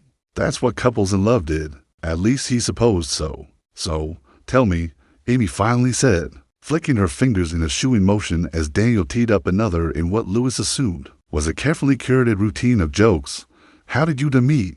Before Louis could even think, Noah broke into a warm grin. It's actually pretty funny, he said, making his British accent a touch thicker than usual. We met at uni. Noah placed his hand on the small of Louis's back, making him shiver. The touch wasn't expected, but it should have been. Such a simple action, especially when Noah rubbed his thumb over the space it was such a boyfriend notion. Louis could even tell in the way Amy looked at them how cute she thought they were, and he was starting to think that maybe he liked it. It was dangerous, a risk, to fall into the lull of his own illusion, which was what this was. Nothing more than a ploy to get closer to Amy, her husband, and the painting. It wasn't real. They weren't gonna go home after this, get a late-night snack, and fuck. No, Rao wasn't his boyfriend, despite how easy, in the moment, it was for him to imagine that to be so. Yet it was also easy for Louis to piggyback off this charade, like doubles partners setting each other up, or dancers playing off each other in a well-rehearsed routine. And though he was surprised how easily their lives just worked, he wasn't going to look a gift horse in the mouth. A win was a win. We met at SCAD. Daniel's face furrowed. At first, Louis thought it was a look of displeasure, like he looked down upon the institution. But the way Amy placed a soft hand on his chest, her light blue cornflower-colored nails glistening in the light, cleared that up. It's in Georgia. Ah, Daniel said. I don't quite hear southern twang, though. Noah, how does an Indian Brit end up in Georgia? Amy smiled brightly. Yes, tell us. Now, I'm even more curious. I love hearing lovers' origin stories. Noah smiled, not missing a beat or taking any offense. Well, I guess that uni wasn't exactly right. Louis here always loves to take the path of least resistance, even if it's a lie. Noah leaned down and pressed his forehead against the top of Louis's head, like it was a thing they did to show connection. Louis didn't hesitate to lean into it, evoking a wistful sigh from Amy. Got her. Noah straightened, turning his attention back to the two.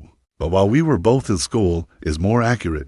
My parents were visiting London from Mumbai, and I took them to the British Museum. I made a comment about a piece of art, and Louis, who was studying abroad, was there too. Correct me, so technically we did meet through university, Louis added, hip-checking Noah. Not exactly a lie. It's still a lie, love, Noah purred. A lie of omission. Oh, you two are adorable, Amy said, her doe-like eyes even wider than usual. Noah chuckled sheepishly. My mother was smitten right away. And you? Amy asked, clearly quite smitten herself. Noah turned his gaze to Louis, beaming with apparent admiration, even adoration. Louis worried he might be piling it on a bit too thick, but at the same time, dopey as it was wonderful to see Noah's face, usually sharp with crevices and angles that caught and held the darkness, so flooded with light. He was carrying something heavy. Louis had known it the first time they met, but joy looked nice on him, even if it was feigned. He wore it well, better than any suit. Had anyone ever told him that? Had anyone ever stopped and called him beautiful? There was no way I couldn't fall in love with him after that. Noah finished. Amy let out an off straight out of a romantic comedy. Even Daniel chuckled, raising his glass in accord. To be fair, Lewis chimed in. He accused Jan Vermeer of painting by numbers. As a lover of art, Amy, I'm sure you understand I could not let him get away with that. She gasped. No, and to think I was just beginning to like you. Lewis, we can find you someone better. Someone who appreciates art the way it's supposed to be appreciated. What's your type? Let's see. Lewis smirked. Tall, British, Indian. A bit too posh for his own good. I think I know someone like that. Noah said. Really? Think you can introduce me, fucker? Noah growled, leaning down and kissing his cheek. Lewis might have been projecting, but he felt that Noah let his lips linger a moment longer than was strictly necessary. Another cooing sound came from Amy. Lewis appreciated it, but he was ready to segue into the matter at hand. They had been at the party for nearly an hour and had been dancing around the topic of art for the last 20 minutes. They had made the rounds, making sure to be seen by the rest of the guests, but also on the lookout for the painting. Most of them, like Amy and Daniel, were obsessed with art, but not directly involved in the process of creating it.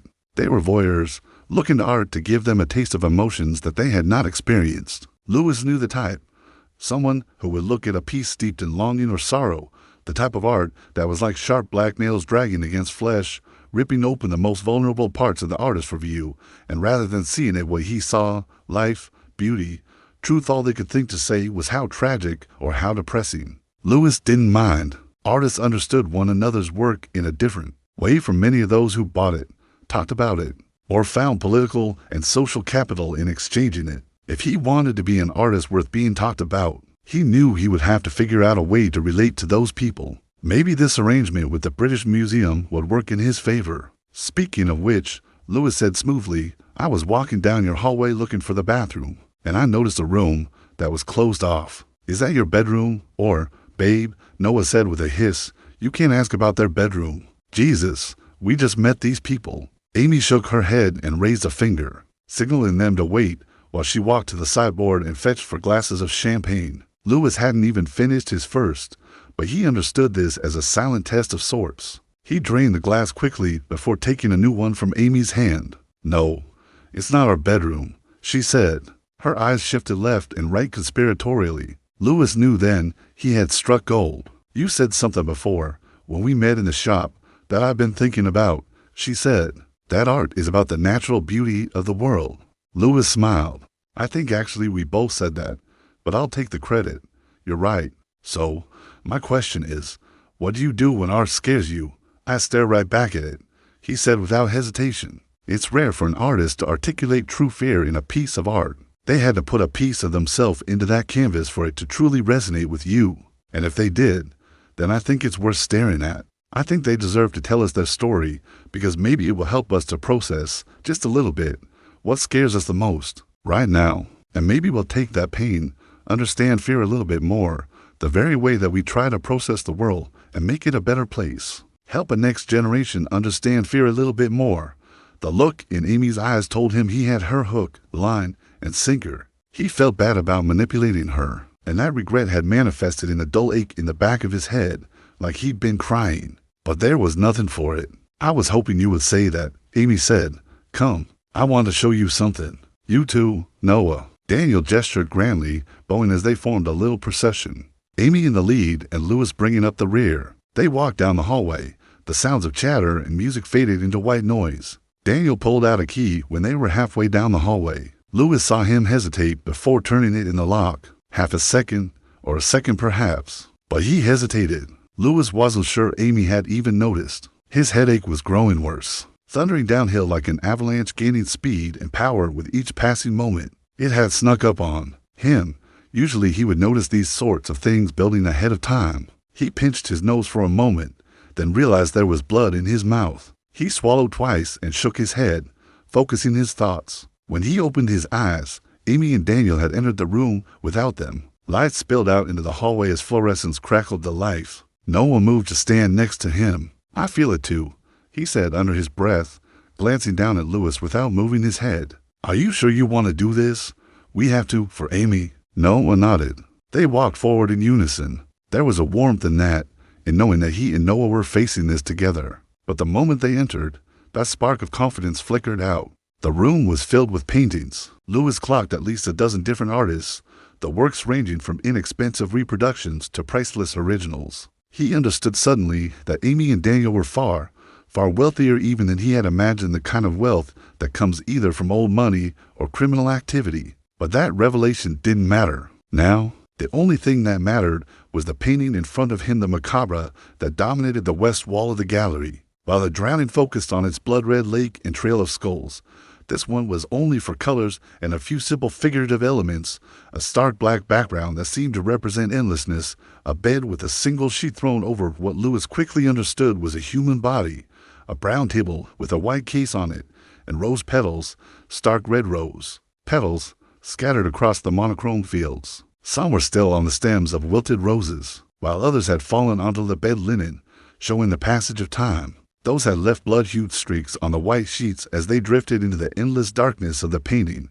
a darkness so empty it was as if it were incomplete.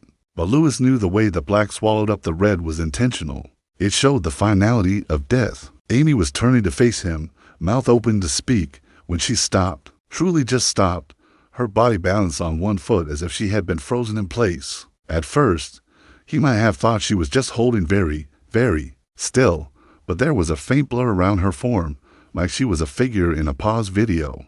Daniel, too, was unnaturally motionless, and the same blurry halo was on him, both stuck in time. "You did this," Lewis said, turning to Noah. "What did I do?" Noah spoke in the manner of a professor employing the Socratic method, asking a question to which Lewis knew the answer, teaching him how to think, how to understand magic better. "You pulled time out of the air," Lewis said slowly. To effectively pause them, Noah shrugged. "That's cruelly put, but yes, I isolated this room, specifically this moment. I pulled them out of the time stream, rather like snipping a sentence from a paragraph, but highlighting and cutting it, draining magic to rewind time, while pushing more magic in to move it forward an equal amount, pausing time in the gallery." "Pausing time for them," Noah corrected. "I've only done it for a few seconds, but that's all we need. We're leaving." "What? No, absolutely not. The Macabre is right there. This is what we've been looking for." Noah turned to face Lewis, and in that moment Lewis felt the force of his physical presence as never before. Somehow, his shoulders right then looked even broader. He could make himself imposing if he wanted to. "Look at it," he said, his voice a sharp hiss. "Each Macabre gives a clue to what it does. The drowning was a lake. This one is a dead body. Whatever that painting can do has something to do with health. That headache you're feeling, and which is getting worse by the moment, it's linked to that. Everything that's been happening to them is linked to it. Even more of a reason for us to stop it now. There are people out there. We don't know what this painting could do to them exactly. Think, Lewis, when you touch it, that painting like the drowning will activate. How are we going to stop what is dictated in that painting from happening to everyone here?" Noah took a deep, shaking breath. A droplet of dark red blood trickled from his nose. Before Lewis could comment on it, he raised his hand to silence him. "I'm fine. It's the effort of keeping time frozen, not the painting. Are you sure?" "No, I'm not sure," he snapped. "I have no idea what this painting is doing or might be doing to them, to the guests, hell, even to us. Another reason we have to go. We're going to leave, wipe their memories of us being here, and come back later. Tomorrow, after they've left for the day. When the house is empty, we'll deal with the Macabre. Wipe the memories of a dozen people," Lewis said. "I thought you just said we're supposed to hide our magic in public." "This seems the opposite of that. Not unless it's necessary," Noah said. "This is necessary." Lewis understood why Noah believed what he did. In another life, with another history, Lewis might feel the same. But right now, he only saw his mother lying in a hospital bed. He only heard the sounds of her coding, smelled the sharp antiseptic. If he had the chance or the power to change that, wouldn't he do it? Shouldn't he? "If we come back tomorrow and her cancer is worse, what will you do?" Noah frowned. "What? If we come back tomorrow and she's worse, but we get the painting out, will you use your magic to fix her?" "I told you before, that's not why we're here," Noah said after a pause. "Answer my question," Lewis interrupted. "Will you use your magic to help her?" Noah didn't even hesitate. "That's not why we're here." A cold fury descended upon Lewis. "Then answer me one more question. He said, "What you're doing with time right now, how much energy does that take? Because I'm guessing that if I touch that painting right now, you won't have the energy to stop me." Before Noah could answer, Lewis strode across the room to the western wall. He could hear Noah's voice, of course demanding he stop, warning him, threatening him, that he would burn his soul to ash right there, make him feel every ounce of pain he had ever felt in his life 10 times over in an instant, if he didn't stop. But Lewis also knew he was right, and there was freedom in that. Freedom to act. "Lewis," Noah said, "don't you dare. Evangeline is watching us. Remember, we made an agreement." "I don't care," Lewis muttered. He didn't look back at Noah, his partner, his fake boyfriend of the moment, because if he did, he might actually fall victim to his warm brown eyes, his beautiful features, and his commanding presence. He might second-guess what he was doing and believe in whatever drivel the British Museum had sold, to know about duty, country, and the value of human life or lack thereof. But maybe, Lewis thought as he pressed his hand to the painting, feeling the coolness of the oil paint and the ridges of the brush strokes, maybe this would prove to Noah that helping people was more important than following orders. Maybe. Chapter 11. Lewis knew something was wrong the moment he stepped into the painting, something beyond the fact that he'd stepped into a malevolent piece of art. It didn't feel like it did with the drowning. Yes, there was the same mind and body and soul. For a fraction of a second, disappeared from the mortal plane and reappeared, reassembled, a moment later, and there was the same feeling as if he was watching in real time, while a painter in the sky created a world with him at the center. Uneven bricks formed at his feet where he stepped. Large archways of cold stone rose up and loomed overhead. Sounds, murmurs of voices echoing off said arches, emerged in the distance, softly at first, but growing in intensity as the world assembled around him. But there was also something darker, something looming heavy and weighted, something that was a familiar damp blanket thrown over Lewis's shoulders. Guilt, and a heavy thickness like pushing through something semi-solid. He knew exactly where he was. Anyone who spends time in a hospital never forgets that feeling of dread, that heavy hook in the center of your chest. There was death here. There had been, there was, and there would be for years to come. Lewis flexed his fingers, examining his hands. He seemed every inch his normal human self, just as he had in the drowning. He was in a corridor. He looked to his left, and a nurse and doctor hurried by, discussing the medical treatment in rapid tones. Their voices were purely British, sharper, clearer, more stereotypical than Noah's. It helped him place the era. He assumed it was the late Victorian. Their dress seemed to confirm it. Knowing his location was a good thing. Knowing where the painting had dropped him in time would help him find Edgar as quickly as possible, for if this painting was anything like the drowning, it would eventually collapse. Lewis remembered how he had escaped the swallowing world of the previous painting with mere seconds to spare. Something told him if it happened again, he wouldn't be as lucky.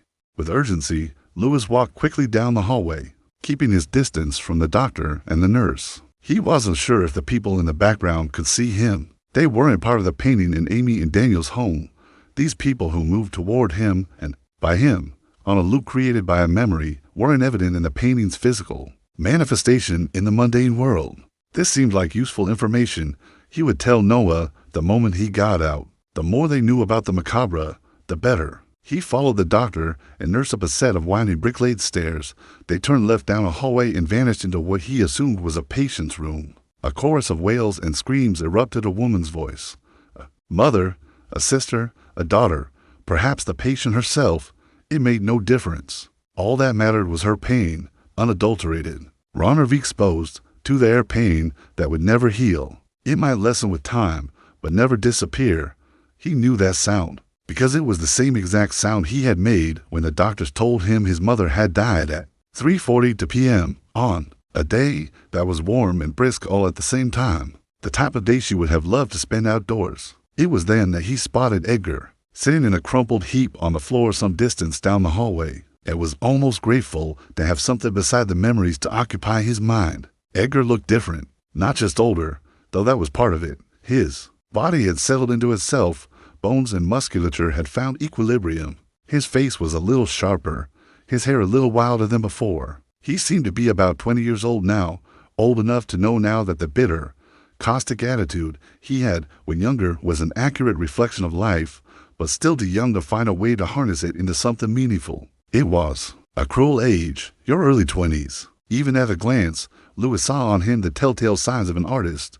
Smudges on his fingertips, flecks of paint on the hem of his ill-fitting shirt, and something else, soot. Not charcoal, which had a different look, but soot, in places that maybe it wouldn't be if he used it as an art medium, on his cheeks, on the cuffs of his trousers, on his shirt collar. And more, dry blood stained his shirt front. Lewis wasn't sure how he had missed it at first, and the closer he approached, the more likely it seemed the blood wasn't Edgar's. At first, Edgar didn't look at him or even seem to register Lewis's presence. His eyes were glassy, looking forward, not at a stained glass window that gave a warped and colorful view of London, but through it. Lewis wondered if he wasn't just looking through the glass, but seeing the particles of space and time, and wondering if he could manipulate them, twist time and thwart whatever ill fate had led him to this hospital.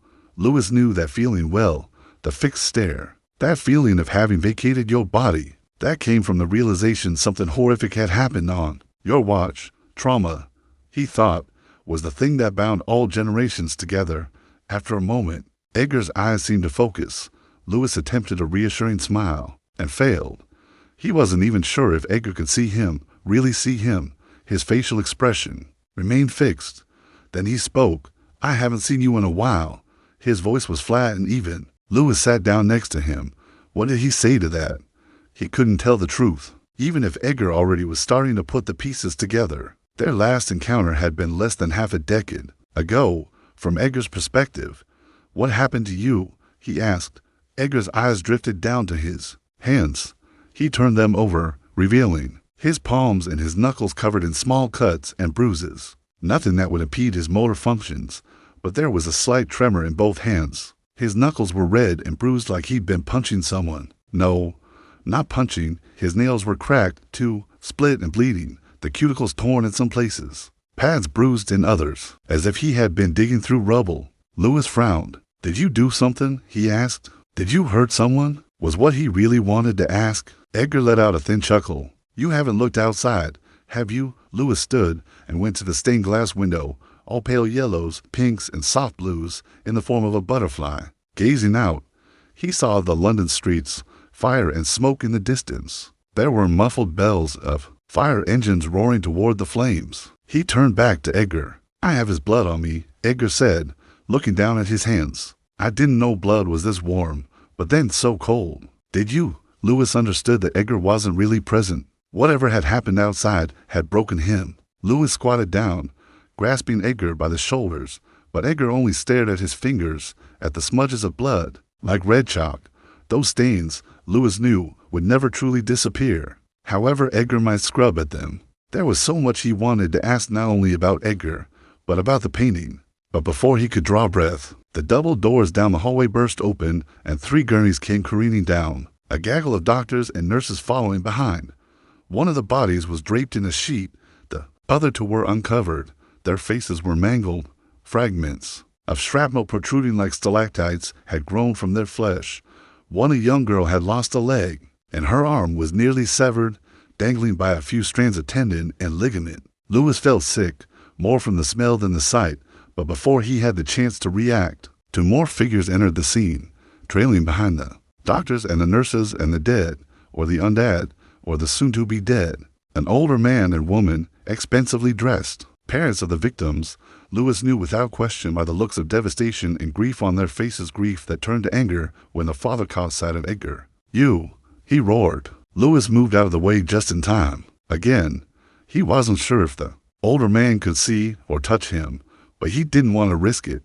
Not with the way the man lifted Edgar from the floor and slammed his back against the wall. Lewis knew that had to hurt, but Edgar didn't wince. He did cry out, but from a different sort of anguish. "I'm sorry," he choked. "I didn't mean I don't give a damn about what you meant." The man snarled. Even his anger could not disguise the cut glass accent. "My boy is dead because of you." Lewis watched Edgar struggle, watched as his nails dug through fabric deep into the man's arm, tearing small lines that revealed dark red sinews. No one else passing or standing nearby even attempted to stop him, not even the man's wife. He supposed that all agreed with him that Edgar deserved to have the life thrashed out of him. And if it ended with a soul being snuffed out that day, another soul, then so be it. It wasn't our intention, Edgar gurgled, a foam of spill dripping from the corners of his mouth. The mourning father's hands were round his throat, his grip powerful enough to lift Edgar's feet off the ground, preventing his scuffed-up shoes. A size too small, from finding any purchase. Do you imagine I give a damn about your intentions? Edgar growled. The father. You're a stain, a parasite feeding on my family and the pity of my beautiful boy. I thought it might be a lesson to him to teach him that kindness was a liability when you betrayed him, as I knew you surely would. But by God, I never thought you would be the death of him. His face was purple with rage. He brought it within inches of Edgar's. If I had known it would come to this, I would have killed you the first time I caught you in his bed.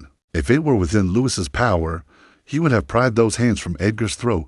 It pained him to watch without intervening, but this was just a memory, a fixed pocket of time. He could only bear witness. At least, that was what he thought until a sharp pain tore through him, flinging him out of the world of the painting and back into his physical body, back to the Hardy's gallery. He stood for a moment, unable even to breathe. Pain howled through him, his eyes blurred with tears. He became aware of an unpleasant acrid smell, and looking down he saw to his horror that the flesh of his hand, where it rested on the surface of the painting, had rotted away, leaving his fingertips nothing but bone. Chapter 12. Lewis had never felt such agony in his entire life. The moment he came out of the Dumont, the feeling in his hand was like cold water against the tips of his fingers, as if they had been dipped in an ice-cold bath against his will. But quickly, the initial shock gave way to fire, as if he had dug foolishly past the surface, past the enamel, and into the white-hot molten core of pain, a place no human should ever find or experience. His vision went white.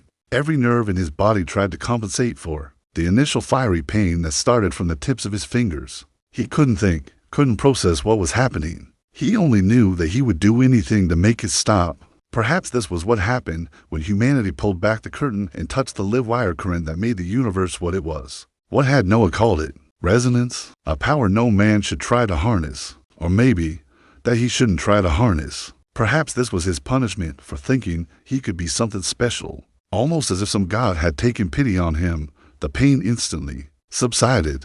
It didn't go away, simply lessened.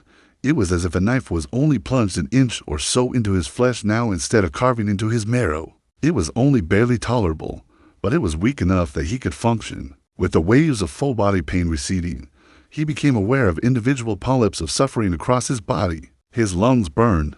He tasted copper in his mouth. Every inch of him throbbed. But there was one specific feeling that was strangely familiar, a prickling sensation on his back. Focusing on that sensation helped ground him. It took him a moment to pinpoint it. Then he remembered, in his freshman year at SCAD, he had been drunk and gotten a tattoo of a cartoon character on his left biceps. He'd done it to impress a boy, who was now a happily married man to a woman with beautiful twin girls. He remembered the feeling of the needle tracing over the lines, over and over and over again. A feeling like hot glass on the surface of his skin. That's what he felt against his shoulder blades and spine. If he followed the lines of pain, they made the shape of a star. "Lewis," said a familiar voice. "Lewis, can you hear me?" Noah was calling to him, but the voice was inside his head. Noah, he realized, was no longer standing in the room. He was alone. Well, not alone. Where Amy and Daniel had been were piles of warped, rotting flesh, barely recognizable as human. Amy, a woman he barely knew, but whose warmth and passion he could feel every time she spoke, was slowly decomposing before his eyes. Shreds of salmon pink flesh clung to the naked skull, pulsing and twitching with the misfiring of the few remaining nerves. Daniel had been luckier, in the loose sense of the word. His body had been torn apart as if by an explosion. The remaining bits, scattered around the gallery, hissed like meat against a hot skillet. That was the smell lingering in the air that Lewis couldn't place at first. Something like pork, roasting on a spit. "They're dead," he whispered. "They're fucking dead." "Yes," Noah's my voice said, the firmness of it palpable. "But you are not. I need you to calm down, control your breathing, or what killed them is going to do the same to you. Calm down." He sputtered. "You wanted to be an agent. You wanted to be in the field. I'm going to make sure this isn't your last lesson. But you need to work with me. Do you understand?" No, he didn't understand. He didn't understand how they were dead. He didn't understand why he wasn't dead. He didn't understand why Noah was no longer standing beside him. And he fucking didn't understand why his hand, when he dared to look at it, was eroding more and more with each passing second. But it didn't matter. Only surviving mattered. What do you need me to do? The air has become caustic, Noah's voice said inside his skull. The moment you touched the Dumont, the smell of roses filled the room. The Hardys started coughing, drowning in their own blood. Lewis's eyes turned back to Amy's and Daniel's remains, and he swallowed hard to hold back vomit. It gets worse, I'm afraid, Noah continued. Every rose in the house started emitting a toxic perfume. The guests, they're all dead. We need to focus on you right now. And that answered that. Where are you? I got out of there as quickly as I could when I realized I couldn't pull you from the painting. It was like you were glued to it, which is what happened to my hand. Lewis was calmer than he thought he should be, considering, well, everything. The bone was exposed, and his flesh was being eaten away as he watched the creeping corrosion spread. Did you do something for the pain? Whatever this painting is doing, it destroys organic matter. The only thing I could do was place a protective rune on your back, keeping you from experiencing the brunt of the Dumont. But it won't last forever, so what do we do now? My priority has to be keeping this caustic gas from leaving the house. I have to maintain this barrier holding the gas inside and keeping the glamour up on the house. No matter what, the subtext was clear. Even if it means sacrificing me, it won't come to that. But it might. Not if you listen. It won't. The voice was sharp, almost painful in Lewis's head. Then, more gently, I'm not going to leave you, no matter what. But I need you to fight through the pain. Walk to the front door. It's unlocked. Once I see you, I'll let the barrier down enough to yank you out. And for once, for a moment, the way Noah said it made Lewis feel like Noah was actually speaking the truth. A wave of relief passed over Lewis, knowing an exit plan was in place, but the dark painting still loomed in front of him. How beautiful it was and how morose. How lonely and passionate each thick brushstroke. It made sense, the painting and its effects. Death was a bottomless pit that could never be filled. Edgar must have had endless reserves of sorrow from which to draw, and that sorrow became something corrosive. They couldn't let this spread. What about the painting? He said. Fuck the painting, Lewis, Noah said. We'll come back for it later. I can place a seal on the house that'll hold for that long. We can't leave this here, Noah, and we can't fight it either. Not this one. We came here to fix a problem, and it got ahead of us. Noah's voice was urgent. This is not the time to argue. I have to keep my focus, and you need to get out of there. Noah, you're not stupid, Lewis. You might not be an agent, but you understood resonance better than most agents do. It's only my magic and your connection to Edgar keeping that painting from devouring your arm. But that won't hold forever. The air you're breathing is going to start corroding your organs from the inside out. It won't matter if your arm is still your arm if you haven't any lungs to use. Your healing magic, I can't reverse those effects. Noah hissed. Or anything this Dumont does. If you don't get out of there, you are going to die, and it is going to hurt. And then, who will help us with the other paintings? Who will help us save more people? I haven't done such a great job of that so far, have I? If I hadn't stuck my nose into this, Amy and Daniel and all the others would still be alive. Lewis didn't know whether to laugh or puke. They didn't even know. Their only crime was ignorance. A dozen souls, because I wanted to do the right thing. Because I had to touch the goddamn painting. Lewis, Noah said, I need you to focus. There will be time for regret later. Right now, there's one more thing you need to do before you leave. Lewis let go a long, shaky breath. Go ahead. You have to cut off your hand. What? I said it before. The effects can't be reversed, only contained. If that corruption keeps spreading, it'll consume you altogether. The only thing you can do is separate it from my body, Lewis said. Exactly. If I was there, if we had more time. Just then, a sharp jolt of pain electrified every nerve of his body. Lewis whimpered, almost losing his footing. Noah cursed under his breath. I'm having trouble keeping everything balanced. I used too much resonance when I froze time before. Coupled with the barrier and a spell on you, I don't have much left in me. I can't leave. Yes, you can. I know you're scared, but no.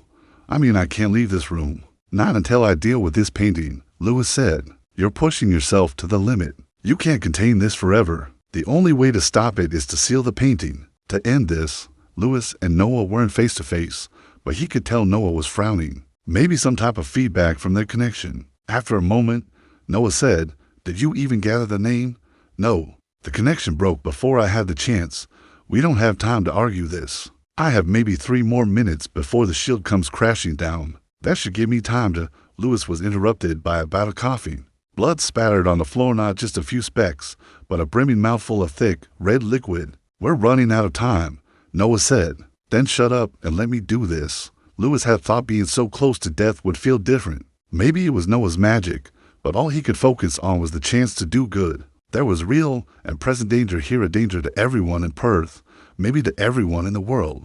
He had a chance, however slim, to avert that danger, and if he had to die to do it, well, what better way to go out? He looked at the painting, studying it for any sort of clue. If this painting was anything like The Drowning, with its endless flood of water, there was no guarantee that the noxious gas would ever stop or could ever be contained unless it was destroyed. He swallowed thickly, tasting iron, and began to think. Name the magic, he thought. Name it, and you can tame it. Lewis steadied himself and spoke the first title that came to mind. The Blood. There was no response, only pain, as if the painting was laughing at him, pulsing out magic in retribution for his failed attempt to name it. Lewis coughed again, stumbling backward. Whatever you just did, Noah began. Lewis ignored him. The pain, he wheezed. Another pulse of agony brought Lewis to his knees. Instinctively, he reached out with his right hand to break his fall, but the bone connecting with the floor sent a searing jolt of pain through him. He fell on his side, collapsing into the pile of smoldering flesh that had once been Amy Hart. He groaned. The floor was slick with blood and human filth, but he forced himself up into a kneeling position using his good hand. Lewis, fucking stop, Noah cried. You're not going to. Lewis pulled every memory he could from inside the painting. They flashed rapidly in front of him. The pain in Edgar's eyes, the scent of death noxious in the air, the way the boy's father slammed Edgar against the wall, the blood on Edgar's shirt, the glimpse Lewis saw of the boy's mangled, broken body, and the words spoken to Edgar before the memory broke. The stain, he whispered. Lewis braced himself, but no pain came, no feeling of life or dread, just weightlessness. Much like when he had entered the painting for the first time, and that was how he knew he had found its name. Knowing what was to come, he shielded his eyes moments before the Dumont burst into white-hot flame. The blinding white shifted to red, like the light of a rising moon, a vibrant rosy color that reminded him of the petals in the painting. As he had with The Drowning, he heard a scream emerge from the painting's depths. Images flashed in his brain like the reels of a movie spinning at 1,000 miles an hour, images of Edgar and the boy, of the family he had seen in the hospital, the fight he witnessed. Here was Edgar on a bench in London, his arms wrapped around the boy, their love, and their growing political radicalism, the labor protest in the heart of London, their dreams of bringing down the exploitative system, the dank cellar where, together, they had constructed the chemical bomb, Edgar's second thoughts and his argument with the boy, trying in vain to convince him not to go through with the sabotage, trying again, after the bomb had been planted, to convince him to disarm it, all useless, and the bomb exploding ahead of schedule, leaving Edgar alive, but claiming the boy among its victims, the caustic fumes of the ruptured gas main igniting in the flames, sending out a lethal plume that annihilated the entire neighborhood. None of it was Edgar's fault, but that didn't matter. The outcome was still the same, and the pain that Edgar felt, physically and emotionally, scarred him forever. And then the flame subsided. The painting was reduced to a charred frame. Lewis sighed. It's done, he said. He spat again. It was more saliva than blood. He could no longer smell the cloying fragrance of the poison anymore, but his hand was still a ruin, and the corruption was still creeping perceptibly up his fingers. Noah was right. Once that ball had started rolling downhill, the magical momentum could not be undone. One problem solved, Lewis said, inspecting his hand. The corruption had spread to the second knuckle. The flesh was turning black. It reminded him of frostbite. I figure I'm going to lose all the fingers on this hand, he said, and I'm feeling really calm about it. Are you doing this?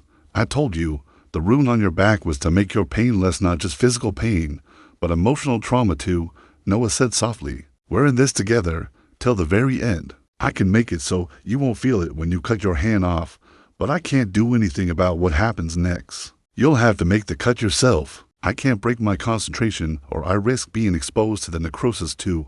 Lewis understood all this logically, at least. He couldn't linger here forever, and the longer he waited, the worse the eventual severing of his hand would be. Lewis sighed, giving one last look at Amy and her husband, or what was left of them. I'm so sorry, he whispered. Quickly, he walked out of the room, swallowing back his nausea. He made his way through the house toward the living room. Heaps of corrupted flesh, toppled sprays of withered roses, and clothing lay in his path. The house seemed like some necropolis surrounding the final resting chamber of a sinister god. He passed through the kitchen. There was a body close to the front door, a woman's body, only partially decomposed. Lewis thought he heard breathing, and his stomach lurched. But even if she was somehow clinging to life, there was nothing Lewis could do for her. He recognized the woman.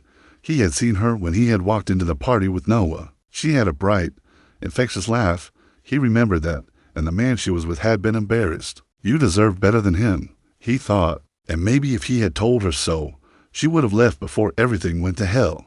A sound broke Lewis's thoughts, a crackle of wood and shifting groan of the house as if it was settling in its foundation. A spider web of cracks spread across the wall. Noah, he said quietly. I know, Noah whispered. The house frame is collapsing. The poison affects everything organic, including wood. I'll get you out of there. Don't worry. You just have to. I'm looking, Lewis said. He could feel a shift in his body, as if the chemicals were being redistributed. Warm elation flooded over him as his fingers moved among the drawers, searching for anything sharp. The feeling reminded him of the laughing gas he used to get at the dentist. He assumed Noah was shifting the magic to help him stay clear and make the choice he needed to make. Within a drawer full of various knives, he saw an enormous butcher's cleaver, its edge keen and bright. Found it, he said. Even with the magic calming his body, Lewis's injured hand trembled. He took up the cleaver, watching as the light flickered along the blade, causing his vision to blur. He wasn't much of a cook, but he knew how to cut meat. He knew to put his hand on the chopping block and take a wide enough stance to center himself. One chop, Noah said, his voice soft. One chop. Walk to the door, and I will yank you out of there. We'll see what we can do about your hand when we get back to London. One chop and my painting hand is gone, Lewis whispered. He felt like laughing, a morose response, sure. But then he heard the creaking and snapping of the timber frame. He couldn't hear Noah in his head.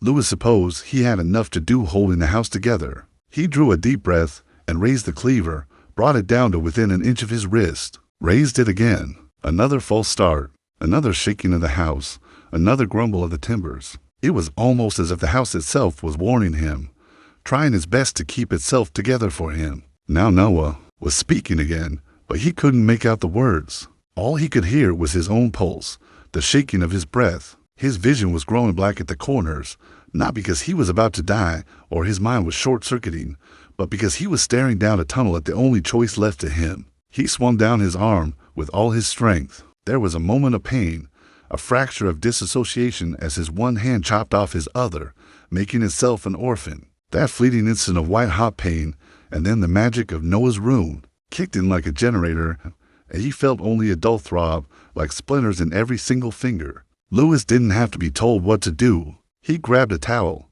not caring if it was clean, and wrapped it around his wrist. He wouldn't have to hold the bleeding back for long. He knew Noah would have some spell to help him as soon as he walked out the door. He gave one last look to his ruined hand, lying there alone on the butcher block, and stumbled to the door. From the doorway under the overhanging veranda, he saw Noah standing, on the lawn, concern painted over his handsome, dark features. Concern for him. He had never thought he would see that on Noah's face. Relief washed over him, more of a balm than the magic Noah had used to calm him. He had done it. Whatever the casualties along the way, he had survived and beaten another Dumont. That relief was short-lived. He heard the final anguished grumble of the house, a cry of sorrow that gave way to the sounds of cracking timber, like a mighty tree falling in the forest. There were only moments left. Part of Lewis wanted to give in, to accept his fate and find warm peace within it. There wasn't enough time for Noah and him to connect, no. But there was time to try one more thing to save his life. Lewis had read somewhere that the human mind produced a thought in as little as 150 milliseconds. If you stack those on top of one another, with the time he had left, he could write a sonnet. But instead, he focused on a single thought. Abernathy, he flung out, help me. And with a leap of faith, Lewis threw himself forward, toward Noah, toward the doorway, and braced for either death or safety. He felt his feet leave the ground as the magical pull tugged him forward. Not enough. All at once, the house collapsed around him. Pain tore through him different from the pain that originated within the Dumont. He was being skewered in 1,000 places by splinters and rods of timber and rebar steel. Crumbling shards of drywall and cement crushed him under their weight, and everything went dark. The last thing he saw before he was buried alive was Noah's look of absolute despair. Chapter 13. Cassandra had learned very early on that there were two types of people in the world: reactive and proactive. Reactive people didn't survive long and found ways to blame the world for every bad thing that came their way. They were sufferers, victims, passive individuals who never sought or reached their full potential. They were the ones that people sighed about during their funerals, mentioned that they were going to be such a missed soul because they had so much to live for, mostly because they hadn't done anything. Proactive people, on the other hand, were lions. They ripped and shredded, pulled apart, and violated every piece of the world to get their due. They didn't say, "I'm sorry." They didn't feel regret for seizing what was their birthright. At one point, Cassandra had seen herself as a reactive person, and she had been fine with that. The world needed a yin and yang-like balance to keep it functioning. But quickly, she discovered, if she was going to drench this world in blood and atone for her own sins to claw through the mud and find that piece of her soul that had been lost so many years ago, she would have to become proactive. She was as yet unsure of her feelings about Australia Perth, specifically. Deep down, though, she wished the Macabre had been in some gallery in Sydney or some penthouse apartment, not the suburban vibe of a street with the cookie-cutter homes. The nearly 2 dozen of them along the 2 blocks that comprised the subdivision made her stomach boil. It was so simplistic, so resigned. Each one of these individuals had potential, and they were willing to just be complacent and plain. It made her sick, and honestly, for the first time in many years, her fingers twitched, burned in a desire to rid the world of those who didn't see or value their own potential. Magic and arcana were an energy-based engine that could neither be destroyed nor created. If they weren't going to use their magic, at least giving it back to the world would mean that there was a chance that someone could use it for something more impressive. But as she arrived on the street in question, she realized she was too late. Too late to hit the reset button for these people, and too late for her own immediate access to the painting. Amy and David Harday's home reeked of magic, smelled like deviled eggs left out too long, and made a feeling deep within her soul prickle and spike. It was the sense of something nefarious and evil that pulsed from that home. A familiar sense that she had grown to love because it meant she was one step closer to absolution. A step closer if she'd been a bit faster. After the incident in Paris, she had reached a dead end for the location of the next Macabre. The grimoire she had acquired wasn't as useful as she thought it would be at first. Layers upon layers of magical spells, inked in the blood of the previous owner, kept the enchantments working that prevented prying eyes from looking within it. It took her days to unlock them, and there was still one she needed to break, a cipher that made the words illegible. The bone in her right hand twitched and hummed. The magic she'd had to pull from deep within the marrow of her body to overcome the magic that protected the contents of the grimoire hadn't fully healed yet. Her right hand, each time she flexed, flinched in sharp, electric pain. Eventually, it would pass, and having a distraction was a good way to forget her temporary setback. The British Museum weren't the only ones who had feelers across the world. Except, unlike them, Cassandra offered money instead of platitudes and goodwill to get their service, which meant she got information surprisingly fast. So, when one of her informants had called her just moments ago to say that a British agent and an American had whisked themselves across the world using magic, she knew it was something worth following. And so, after she finished her microdermabrasion and her full-body massage in the Swiss Alps, she made her way there, disappearing in a blink from among the white, powdery peaks, appearing in a temperate climate that was the complete opposite of where she was before, wondering if she should have skipped the facial and the extra time it took until after this. At least I look good. Not that anyone would see her not here. With a twist of her left hand, her non-dominant hand, and a muttering of a word with origins in Aztec linguistics, a language that she never fully grasped but was passable in. Her image rippled and disappeared as if a swirl of color was disappearing in cyclonic reverse. A cloaking spell was all she needed to stand watch. Across the street from the home in question and one abode down, she saw them both enter, Noah and Lewis. She watched through the windows as the party engaged, seeing the two follow the host and her husband into the back. Cassandra licked her plump lips, tasting the lingering aroma of apples and brie that she had eaten an hour ago. It was tempting to barge inside, to explode out of her body every bit of magic that she had in order to take what was hers. She could overpower them both. There was no question. The American would be a liability for the British agent, and he wouldn't be able to protect himself, and all the residents. She could use that to her advantage. But as the darkness seeping from the back room oozed and drifted around the walls, she knew she could just wait it out. And just like that of a person who described themselves as proactive, her plan shifted and changed, adapted to the situation at hand, and whatever macabre painting they had found. It was clear to Cassandra it had some sort of corrosive properties, able to burn through magic, flesh, wood, carbon, everything that existed natural and true. That was good for her. At worst, containing the macabre's magic would occupy Noah and his little friend for a considerable amount of time, drain and waste their energy so she could step in and pilfer what she needed for herself. At worst, they would all be dead, and she could step over their bones and once again pilfer what she wanted for herself. But Cassandra didn't feel this often. She was impatient. How many years had she waited for a perfect moment like this? Now 3 birds could be destroyed with 1 stone, weakening the British Museum, that American, and getting a painting for her own. Years of planning, decades of trial and error had brought her here, lurking in the shadows, just waiting for the right person to come along to lead her unknowingly to the macabre. Not this painting, necessarily, but the final denouement, the one she knew existed somewhere, if only she could find the key. She knew impatience would be the death of her, as it tended to rear its ugly head at the most inopportune moments. She wasn't dead yet, though, and as she watched the Indian-British man make his way out of the building and speak through a connection she only guessed was magic to the American still inside, she knew this was her time. Cassandra threw her right hand out, ignoring the throbbing pain as magic unspooled itself from her chest and rode the currents of her veins and muscles to the tips of her fingers. She didn't need words to summon this spell, one that she had used time and time again. It was, in fact, one of the first spells she ever learned, expanding her fingertips as far as they could stretch, pushing her body to the limit as if she was dislocating each of her joints. She quickly brought her hand together in a crunching fist. Magic could not be destroyed or created, but it could be manipulated, and that manipulation of the natural properties of anything in the world was attainable just as long as the mudge was willing to pay the price, and had the reservoir of magic to do it. She was willing.